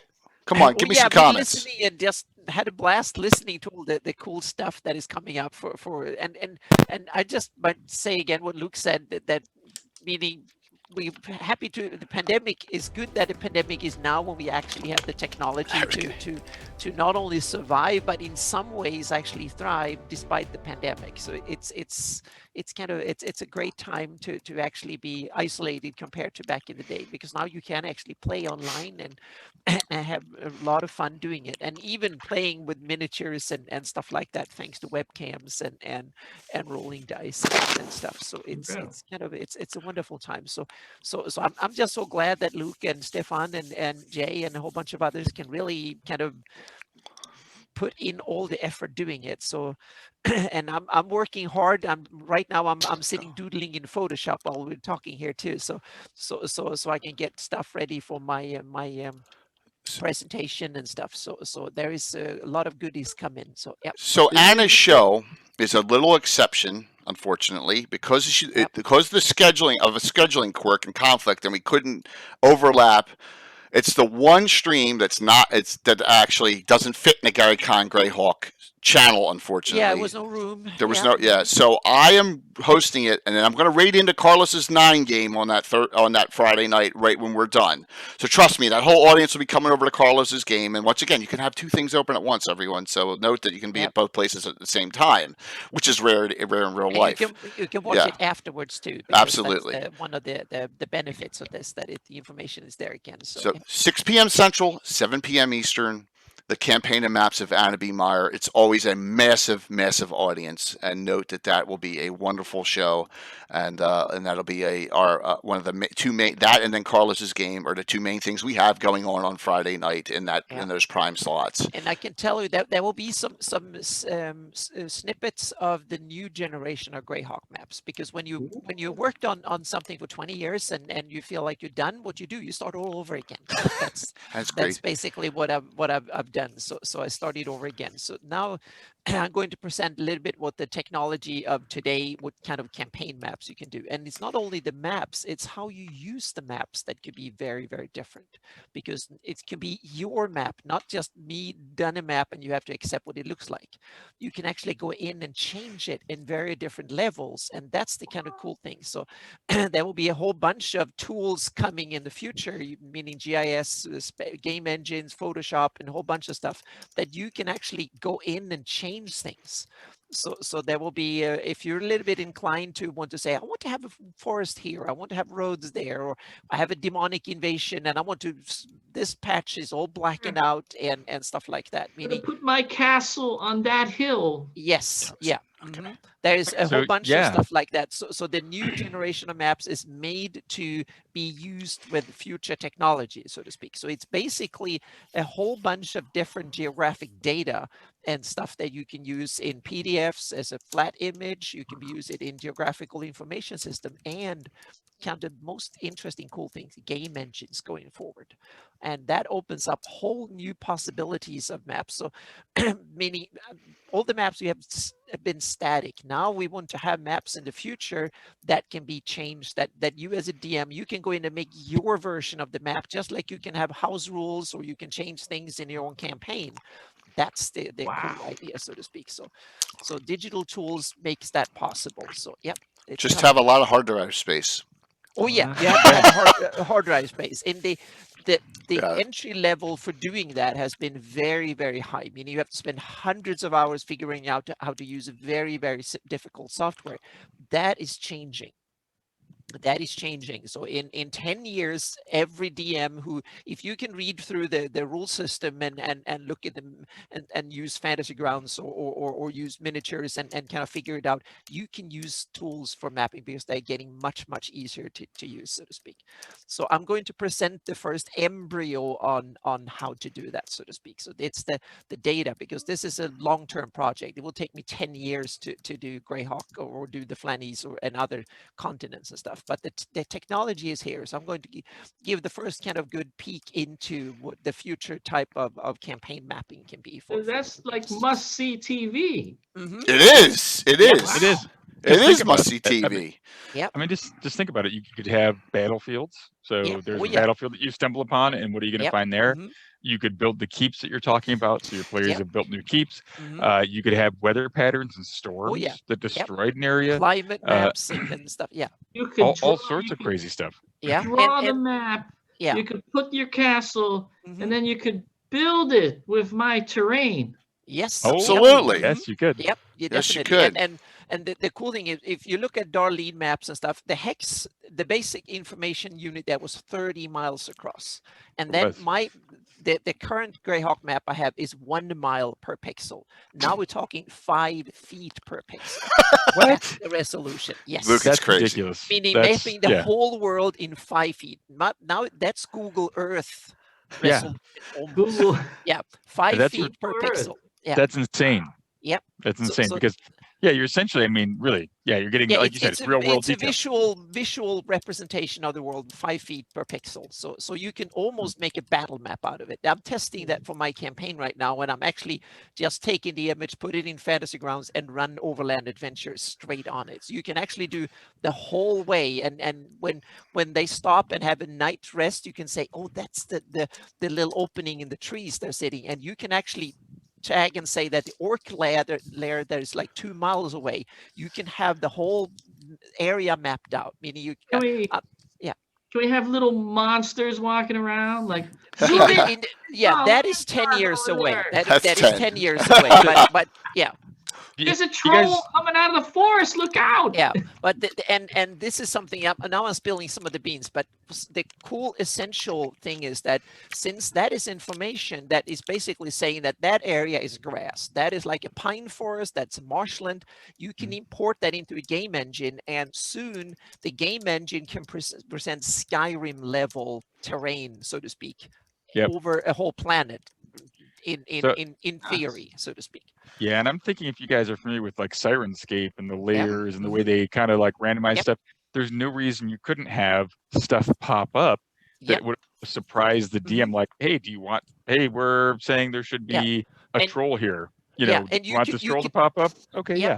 Yeah, and you can even have, like, let's say you have a thing that tells Sirenscape, we are now in a temperate forest. We are walking on the road. So you can simply tell, this is what the climate is, this is what the terrain looks like, and Sirenscape can present the right audio Oh yeah. environment, so to speak, more or less automatically.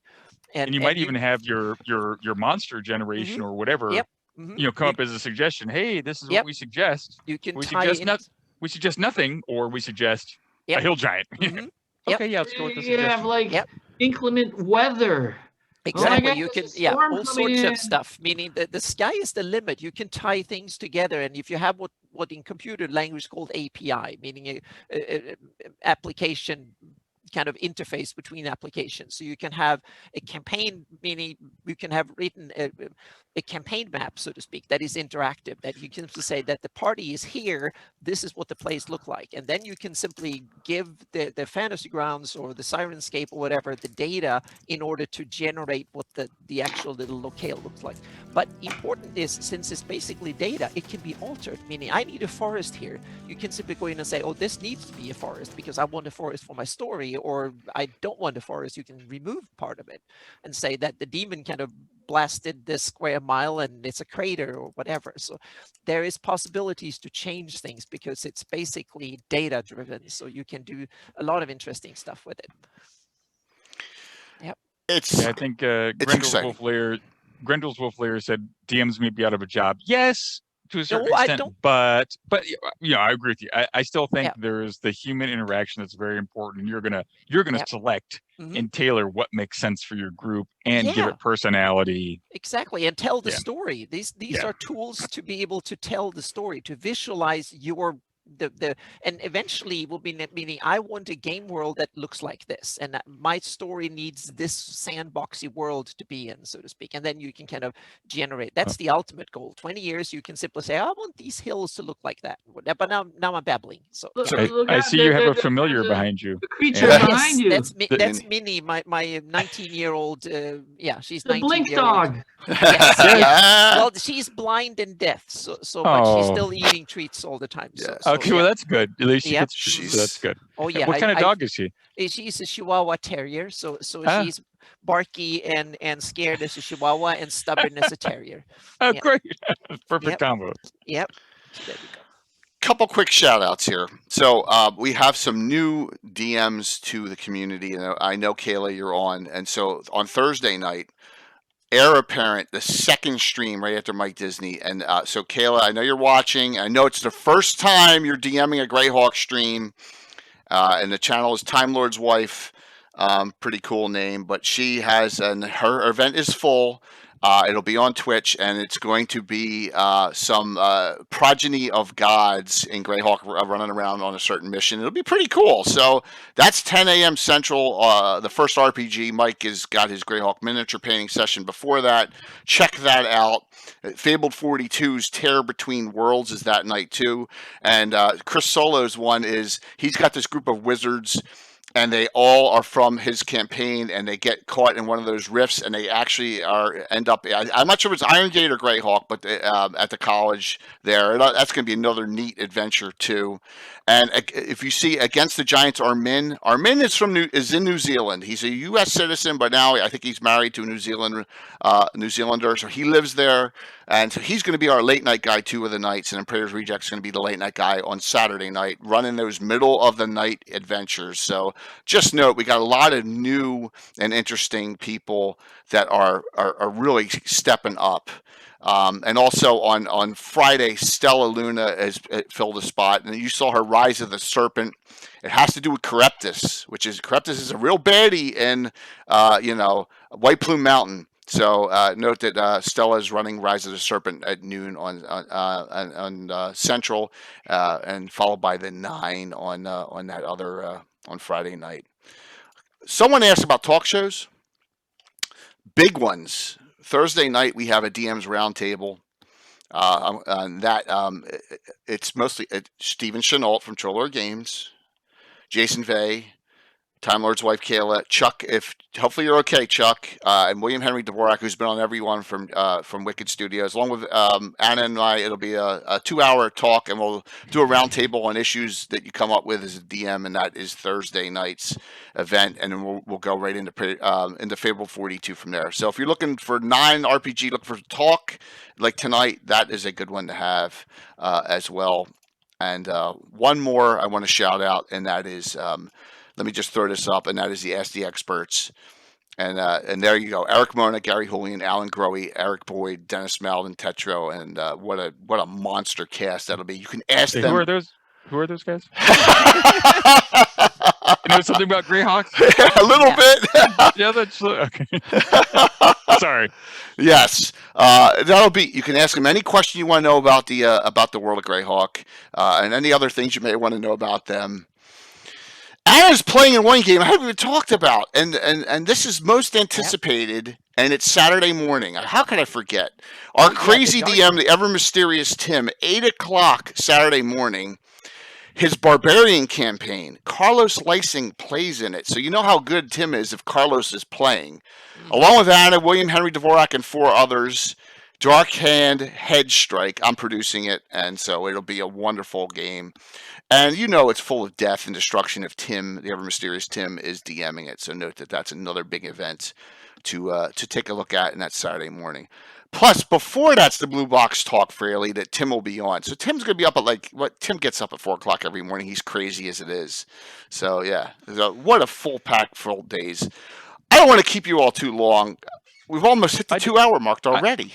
I need to give a shout out. It went by very fast. I need to give a shout out to Jason Vey, who's been super cool and is converting a bunch of 3 of my Blighted Lands modules, which were written in old school. I had kept them out of OGL just to make sure they were unique or whatever. But I took the plunge and going OGL, making 1E, 5E, and putting up on Drive-Thru RPG. So hopefully those will be up right about the time our goal was to get them up by GaryCon, but it takes a lot of work to relay them out and edit them to fit OGL and all that sort of stuff. So, but Jason's been a huge help. Great guy. Yeah, and I'm looking forward to having him participate in the roundtable. And so and that usually we'll touch a topic here and there that sometimes is a little controversial just because it's a real world situation. But we like to hear people's inspiration and play style, and we'll ask some pretty intriguing questions during that. And I've done 6 of them before on the Gabbin shows, and they were very successful. And I'm looking forward to getting Steven talking too about I know he goes so far back with your dad, and it's going to be a wonderful discussion there. All right, we have 11 giveaways to get through. I think we should do them. What? Wow, yeah. And you're at 4,010 subscribers. I know, isn't that wonderful? 13 subscribers. It's just wonderful, wonderful. Thank you all for the fantastic support. I hope everyone's as stoked as we are. Right, Stefan? You're excited, right? Yeah. Absolutely. Yeah. Absolutely. All right, let's get through this. We'll get through these. We're going to do the Gaxmore first because with shipping, that's a fantastic amount. We'll do them. Then number 5 will be Best of the Dragon Volume. The 5th giveaway will be this. 6 will be Mike's, because to have one of these great custom prints from Mike Dizzy. This monster coming in next month. Bones 5. The Overgord's coming. Reaper Bones 5. And then we'll do the 4 Crusader journals last. All right, let's roll through these real quick. The only thing you need to tell me is if you want a 1E or a 5E publication for Luke's great Gaxmore Lost City book, courtesy, of course, of Troller Games. Chuck, if you're still on there, thank you so very much. Tell Steven I said thank you. All right, ready? Going to close it out. Here we go. I got my pencil ready here to write this all down. It keeps track of it, but I'll erase it because I always make mistakes here. Ready? Here, winner number 1, Gaxmore book. Culpy's wife. Well, I know who that is, and I know he'll want old school. Wow, Walt. Culpy's wife is a winner. Gaxmore old school there. Nice job. Nice job, Cheryl. Congrats, Culpy's wife. Second winner. Vic Danger 21. Vic Danger. You got to be on to claim it, by the way. Do you want Vic? Do you want Castles and Crusades old school, or do you want the 5e version? Let me just make sure he's on still. He's on. Vic, tell me which one you want. I'm going to keep on drawing it for time purposes. Next winner. Dun, dun, So dun. the only difference between the Castles and Crusades versus 5e is really going to be all the additional content that was added in the 5e. Okay. With a lot of guest contributors. So that'd be the difference. You could probably convert 5e to 1e, not that hard to retro if you're, experienced DM. So just a thought, if you wanted to get the additional content, you may want to grab the 5e. I love the Castles and Crusades version as well. Awesome. Vic Danger took the 5e. Next one. Amanda. I know you went old school for Carlos. Carlos's wife, Amanda Rue. Hi, Amanda. Awesome. Congrats, Amanda. Gaxmore 5e. I'm sorry, Gaxmore old school for Carlos. Congrats, Amanda. So I want to say Amanda surprised me with my Horror in the Holes cover T-shirt. Are we going to sell these, Amanda? There you go. Chet Mitten artwork for the cover with our logos on it for Horror in the Holes. I got this in the. So awesome. I got this the other Chet day. Is great, by the way. Yeah. Chet worked on Loch Geneva. He did some art for me on. No, I'm sorry, the Horde. I think he did art for me on the Horde. It was great. Yeah, so that is a Chet Mitten, and that is on our cover of the Horror in the Holes adventure, which I am running on Friday and Sunday. Part 1 and 2. So much stuff here. This is like a treasure hoard of It stuff. is! Yeah. That's the great You thing. do this all the time. Yes. Yes. Many awesome sponsors. Yeah, the thing, yes. Stefan, when you have a great community backing you and you have great sponsors, they're wonderful people. I'm blessed. I really am. Really am. Stefan's strategy. Well, Stefan, you're going to get the 5e one. Hopefully you're okay with that. And I know you. Okay. Gaxmore 5e. Now, to celebrate 4,000 followers, it's right here. Remember, when I get these, they're a little beat up. Remember, they're old. So there you go. It's not a pristine copy I ever give, but look, there you go. Best of the Dragon, Volume 3. One of the best publications if you want just a whole bunch of articles in it. It's awesome, isn't it? It's an awesome publication. It's an awesome publication. So let's see who wins that one. Amanda says the T-shirt is on sale now. That T-shirt's on sale now on the CSL Entertainment site. Hold on. I'm going to link the holes so you can go to that site. There it is. Boom. Click that one right there for the modules. All right. So T-shirt's on sale. Next winner, Best of Dragon Volume 3. Here we go. The winner is Obsidian Risk. You're on a roll tonight, man. Wow. Good job. Obsidian Risk. You get the Best of the Dragon Volume 3. I will need your address if I don't have it, so whisper it to me, please. I'm going to send it directly to you. All right. Mike Disney signed copy overboard. There's only a limited amount of these in print, everyone. So note, you want to frame this, okay? You want to frame this and put this up as it is a collector's item. All righty? Here we go. The winner of the Mike Disney giveaway it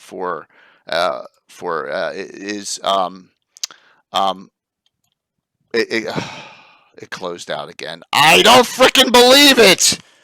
I didn't even do that. The thing closed out. Oh my God. Sign up again. Let's do shout outs while that's happening. Okay. So Luke, what else would you like to shout out tonight while that's happening? I didn't close that one out. I closed out on re-sign up, please, everyone. Any shout outs you'd like to make, Luke? What's that? Any shout outs you'd like to make while we close out here?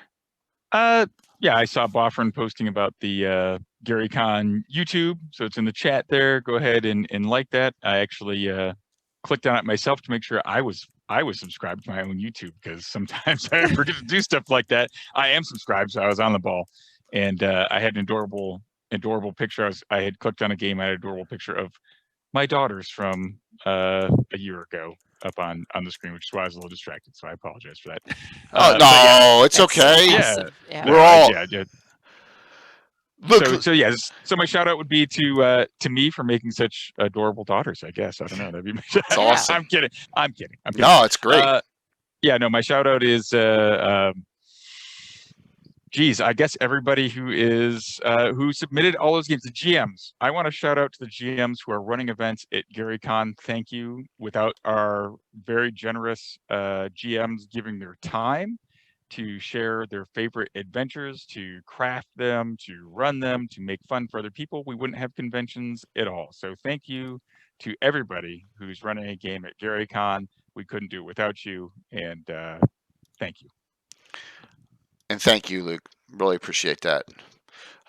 Stefan, what would you like to say in closing? I know you probably have a lot on your mind here as far as how wonderful this whole thing is going to go. I'm going to be Jasper's Game Day. That's in May. I'll be, doing stuff there. That's awesome. I don't remember the exact date. Is it the 2nd or? Yeah, it's running for like a week. I think it's the end of April to early May. I think I'm doing something in for Jasper's too. Yeah. Jasper's, and once again, a game hole and Gen Con. I'll be both of those. Gen Con, I'll be at the presidential. Peter's gonna have a party Saturday night, so there's gonna be a party there. And Game Hole Con, I'm gonna have a rock and roll party there. I'm not sure what day yet, but free beer. And Virtual Gary Con, of course, the big Sunday massacre. Is that what it's called? The Sunday Massacre. The Sunday Massacre. It all ends here. No one comes out alive. Yep. Damn. It's a catchy title. So how do I get you to fly out to Philly one time there, Stefan, and come and visit the basement here, and we have a little fun? We'll figure it out. That's it. Post-pandemic. Post-pandemic, yeah. Go to New York sometimes, and that's pretty close. There you go. Yeah, absolutely. Yeah. All right, cool. Yeah. And trust me, I'll use a lot of Dwarven Forge that night. So it'll be. yeah. I'll use as much. Yeah, I'll fill that table as you can see in some of them. Yeah, we'll have a blast. So maybe PAX Unplugged in December. Maybe that would be a good time. And a Tabletop Santa, you're more than welcome to join us. No, not go to PAX Unplugged sometimes. The office, the Dwarven Forge. Yeah. Okay, cool. Awesome. Now, I know they were there 2 years ago. I remember you had a huge booth there at I guess it was 2019. Yeah, December of 2019 was the last time I was there. All right, you had me thinking of Pulp Fiction. Bring out the game. Oh, I'm sorry, Derek. I apologize for that. All right. So while Anna does her shout outs, I'm going to start the giveaways again over, and we're gonna get to the final the Mike Disney and the final 5 Crusader journals. Okay, as Anna's doing it, and then we will call it an evening, and I'll find someone cool to raid into. Fabled 42 is on. I think we may raid into them since they are part of our Gary Con Greyhawk stream. So I think we may raid into Chris Solo.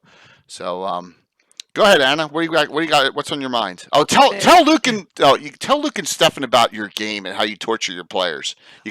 So we haven't had a session this week. So but I've started a new campaign in Greyhawk in Shieldlands. And we played 7 sessions, and they're still 0 level. They haven't leveled up. And we played every session within the village. Sessions? So yeah, 0 7 level? sessions plus a 0 level session. I knew. I have a tight scheme, so damn, those players don't get anything. So they don't have one single magic item. Well, they got one magic item at the last session. They got a gold piece. A gold piece. I think they've seen a couple of gold pieces. That's it. They've seen it be like someone else had them. No magic, no treasure, no levels, no XP, nothing, and they're still hanging in there. So yeah. So it's kind of so that's going on there. So they and there was actually we only had 1 encounter. We had 2 encounters in 7 sessions. That's it. And there's so it's kind of a special torture for it's hard to get experience points when there's no encounters. Oh, exactly. Yeah. Mm-hmm. Yep. I was playing Pathfinder 2, so I'm using Pathfinder 2 now. I'm experienced. I've used every version of D&D through the years, so to speak, and then I was a big. I didn't go into 4th edition much. I played it for a little bit, then I switched to PF1 instead, and now I was thinking. So I'm testing PF2, so we'll see if I will do PF2 or 5e in the future. Yeah. It's interesting that you start them out at 0 level. So do they don't have any classes? Do they like? No, they have no classes. There are no classes. I want them to I want them to find their way through the world and figure out what they want to be, not before the campaign, but in the campaign. So we're basically playing the backstories now. That's what we do.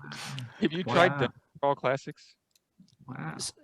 Well, I played DCC? in it. Yeah, I haven't. Okay. I played a couple of sessions in it. It's really cool. So yeah, it's one. I thought that might that Yeah, seems to Castle be the and vibe. Crusades. Yeah, and Mhm. Castle and Crusades. So and Yeah. my players will probably beg me to have something that you level really fast in to compensate for it. So. I know it's awesome, and Yeah. so if you That's have old school. It is. Wow. That's It, hardcore. it's kind of interesting. Hardcore. My campaigns are really old school in a lot of the gaming styles, but I also love a lot of the modern rule sets because they have more options and stuff in it. So They do. so I love third edition. But back in the day I loved first edition. So I kind of switched in many ways, but in some ways it's really old school. It's tough, so to speak. So Scrounging for cantrips. oh Yeah. yeah, it's really tough. So they're behind the lines in IUs. The village actually was run by 3 Iusian priests, and Yeah. they ran a tight ship. So the characters had real tough, so to speak. But they've had some help now. The last session, so to speak, coming in. So it's been interesting. So yeah. Wow. So note that Great. all of you who complained when you said Anna's Ranger Mage in my campaign that she plays in is only 6'8" Ranger Mage. Oh yeah. Note that is nothing compared to what Anna's players are Exactly, going yeah, through. yeah. So And there you people are go. saying streaming, and I was thinking for next year is to run games run a game at GaryCon. I had last year Awesome. and 2 years I've had seminars at GaryCon. So next year I want to have a seminar, of course, but I also want to run a game. So What be game fantastic. system? What game system would you run the game in? I'm not sure. We'll see. Yeah, 5e. ADD. Yeah. Well, yeah, we will. She's talking we will about see. either 2e Pathfinder 2e or Yeah. 5e because she's saying Yeah. she likes the variation in the Yeah. rules, like the wide range of things that she can do. But what she does is she just tailors it to an old school style Yep. with a wider range of options on kind of out of besides your level stuff, kind of like the skills and the perception. The checks, I think, is that's what I took away from what she was saying. Yep, definitely. Yep. And then we'll see. Eventually, I might stream my games too. I'm not 1/10 of a streamer as Jay is, so we'll see. But eventually, It's not that hard. You can do it. demanding. You can totally Yeah. do it. Anna I sh- think you'd be fine. Yeah, but I'm gonna help her, and we're gonna I might as well. Yeah. We got a good partnership. So I've linked it We'll already. see. Yep. The So best my $5. The best $5 you can ever get. Anna's Patreon is where it is, everyone. So please check it out. I mean, it's worth it. It's I worth can it. say I haven't posted in a week, and it's because I had the birthday for 1 day, so I took a 2-day off. But I also have had serious back problems, so I have been. Oh no! I've had that from time to time. I kind of butchered my back so bad through the years. So at times I get this. So I haven't been able to sit or stand at my desk that much. So I've kind of taken a few days off from that. But it's coming back now. I'm fairly okay again. So because of sword fighting. Not unfortunately not. Mostly because of carrying too much backpacks and also from doing too many high G maneuvers in airplanes. So those two things have killed my back. Yeah. The encumbrance. Yeah, encumbrance issues and too many G's in airplanes have killed my back a little bit. And bad genes is probably a part of it too. So but so it's coming back. So there is new stuff. So there is the new versions of the Atlas coming, and there is a whole bunch of masks and a lot of technology. But I'm also holding off some of it because I want to show it on my seminar first. So next week will be a flood of stuff that will, because all of the stuff that I will show on the seminar will come in post for my patrons and everybody else too. So next week will be more of a flood of content, so to speak, and several weeks to come in after that. So All right, so there is one more. I have one more stream before GaryCon starts, and that's Wednesday night, when our normal night for Legends and Lore, where myself, Anna, and Mike host, and it is Gary Julian, Puffet Smedger himself, everything you wanted to know about the Isle of Dread with Gary Julian. Okay, Rich Longitalis will be in that as well. He has a special handout for everyone who participates in it with his compilations on how he ported it into Greyhawk, the story behind it. There was the Dragon Magazine article where Gary placed it in during that Living Greyhawk Eric Mona era. So there's a lot of cool stuff, and that'll be on Wednesday, 8 p.m. Eastern, and it should say EDT. I'm sorry, I always forget to switch it over. It's 8 o'clock Eastern EDT. That is the night before Gary Con starts. So that'll be the last stream after this one we have before we do all the Gary Con content. Just so you know that is coming. All right. And Geek Puppet and me, we wonder. We are very keen to know how the hell what he did with the dinosaurs. Yeah. Yeah. So well, he's going to tell you a lot. Him and Rich are going to tell you a lot of what's up in the Isle of Dread. So it's a great. Please note, after I am so overwhelmed, I have not scheduled any regular shows the week after Gary Con yet because I just have 100% concentrated on Gary Con. So please, I will get to what we're going to do afterwards. I know this. Ed Greenwood will be back on within a couple weeks Ed Greenwood, Eric Mengi, and Tony came on a couple weeks ago. They will be back very soon for a Wizards 3 discussion. Note that that's coming very soon. Okay, that's one of the ones I can tell you. Ed will be at GaryCon. Yeah, virtual GaryCon for the first time. I don't think he's ever made it to a GaryCon if I remember correctly. And typically he can't make the physical one, but he'll be there virtually. And I've been told by Josh there are games. Ed just has games out there that just got put into the system. And I was waiting for that little tidbit that Ed Greenwood's DMing 3 events. Yes. Wow. So that means they're open probably now and people don't know about them. I think they were just put in yesterday. I think they were put in today, weren't they? Or yesterday? Or maybe it was today. It was really, in other words, if you buy a badge now or if you have a badge, go search for Ed Greenwood in the events catalog and play.garycon.com and you can play with Ed Greenwood maybe. Yeah. Surprise. Yeah. Wow. That was the little end of the stream tidbit there that Ed Greenwood is that's great, first time. Fantastic. It's exciting.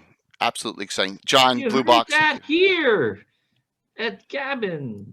Yeah. Gabbin with Lord Gazumba. Yeah, absolutely. So let's close this out. We ready? Everyone? 10 seconds. I'm closing out the final ones, and this time hopefully it doesn't close on me. We got 6 more giveaways, and we'll burn through these because pretty quickly. All right? So what's the most subscriptions you've gotten in a one episode? That's my question. So when Reaper first sponsored me back about 18 months ago, they rated in. Remember when they were doing Bones 5 Kickstarter? Oh yeah. They rated into me with 500 people. One show on a Thursday night. I think I got 80 followers that day. Yeah, that's fantastic. Yeah, Reaper's so great as a sponsor. That was the biggest I think I've ever had in followers. But this is close in outright subscriptions of all the gift subs going on. This is going to be close to an all-time high for one show. We're paid subscriptions in there, so it's been wonderful. I just thank you everyone for such top wonderful 5. support. I just want to say top 5 out of 137 Gabbins. Oh yeah, definitely. Oh yeah, this is. I mean, we got 160 people on now. This is going to be. Luke, you're still involved in the #1 show of all time. The GrailCon game we played with you and Eric and Steven, that was my highest viewer average ever in one show. So just it was a lot of fun. Yeah, it was a blast, and I'm looking forward to playing with all of you again in the near future and having a lot of fun. Thank you, Mike Disney, another sponsor there. All right, I'm going to close this out and let's get through these. Mike, thanks, man. That was very generous of you. I know we're cranking it out with you, and I really look. We got another hype train, and we second hype train of the show. That's insane. All right, ready? Winner for the Mike Disney print. Boom. Toad Czar. You just got to say you're on to claim it, and I need your address. I don't think I have it. Okay, Toadzar, if you're on, say, hey, I'm here, and you get the Mike Disney print. All the rest of the stuff is PDFs. Let me make sure. He's got to be on because he just signed up for it. Wow, second hype train, Toadzar. Is he on? Yeah. I see him in the list. All right, you are. Thank you. Okay. Now, if you've already won these, sorry. For Crusader ones, we gave out all of these during the fundraiser, but just I'll work something out with you, okay? I'm going to burn through these 5. You ready? Here are the 5 winners for the Crusader Journals. 27 downloads. It's 27 issues of the Crusader Journal from Troller Games. Ready? Rox. I know you don't have it. Rox, great. Rox is a great moderator. Rox is 1. Second one. Carlos. So CSO Entertainment, awesome, Carlos. Good to see you on, man. I didn't realize you were on there. I know Amanda's been on, so let me hit you with a shout out there. Yeah, it's cool. Second winner, third winner, Justinius 1. Justinius 1. I will give you all a code that you will put in the compilation into your cart, and then and check out. You use this code I'll give you, and that'll make it free. Okay, awesome, no problem. Last winner. Oh, John, Blue Box. Awesome, John. Blue Box RPG, second most streams on the Greyhawk channel, Luke, for this 4. So that is right. I can't count. That's 4. I guess I got one more. 1, 2, 3. See, no, that's 5. I can't add. Toads. No. Toads are the last one. Complete. All right. So and that was it. And the last winner, I'm gonna. So your friend, I'm gonna give one out for me gratis. Luke, the gentleman from the UK who Badwind UK, he said that your dad sent him a letter, and the reason he came to GaryCon was because you contacted him. Do you know who I'm talking about? It just happened, James. Just a little. Yeah. So James, Yeah. James is on, and he's brand Hey, new to the James. community. I'm going to give him the 5th one. Okay. Yeah. No, All that right? sounds great. All right. So there you go, James. I'm going to give it to you to welcome you to the community. Okay. There we go. So thank you all. All right. I know our people are so kind. The community. I don't need your address, Rocks. It's a PDF. All right. See, there you go. So what a great show. Let's raid in a monster amount to Chris solo at Fabled 42. Oh, yeah. Okay. Let's raid. Let's see if we can get it. Hopefully, get over 100 tonight. That would be awesome. Yeah. We're gonna raid into there. Yeah. So Justinius, you don't need an address. You don't need an address for the Crusader journals. They're downloads. They're PDF downloads. So the last 5 I just did, I only needed Toadsars, Rocks, CSL, Justinius, Blue Box, Badwind. I'll have most of your Discords, or I'll put it in Whisper. There's a code. You're going to go to the Troller Games Store. Here, I'm going to link it. You're going to go to the Troller Games Store for these, okay? And this is for the Gaxmore books, too. I'm going to give you a code as well. You're going to put that item in your cart, and you're going to use the code, and they're going to either give you the Gaxmore book with free shipping, or you're going to be able to download the Crusader Journal, okay? I got them all written down for all the winners, and I got to mail out 2 things myself, and that's not a big deal. No, the dragon was Toadzar there, Grape. Toadzar won it. So, hey, Armin. So Armin just hopped on. Say hello to Armin. He's from New Zealand. He's doing the late night streams. Armin, I know you're working. You're 17 hours ahead of us, but hey, thank you. I know your games are sold out, and that's a wonderful thing. So, yes, Kevin, Toadzar, just give me your address. That's all I need. I will mail that out. The best of the dragon to you. The Mike Disney print. I'm sorry, to you. All right. Best of the Dragon was Obsidian. All right. So that's it. All right. Thank you all. Luke, thank you so very much for coming on and spending the full time. I really appreciate it. And Stefan, thank you for coming on an hour early and spending the whole time too. So that was wonderful. Been exciting. I can't believe how much stuff you give away here. I mean, this is like, I would want to be on this show all the time. Like, what's going on? So yeah, no kidding. I have 7 big time sponsors, and they all are every show. Thursday night shows, we give away stuff almost every show. They gotta spread the word. Everyone that's watching this, to tell your friends, spread. Or Thank maybe you. They don't want to, because then less chance of. That's a secret. See, don't be selfish. Yes, don't. Yes. So for those of you in the military, don't be a blue falcon. Tell your buddies. Toadzar, put that in.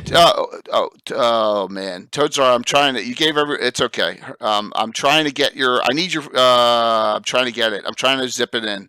Toadzar, whisper that to me, please. Okay, your address, because it was in the chat. So, all right.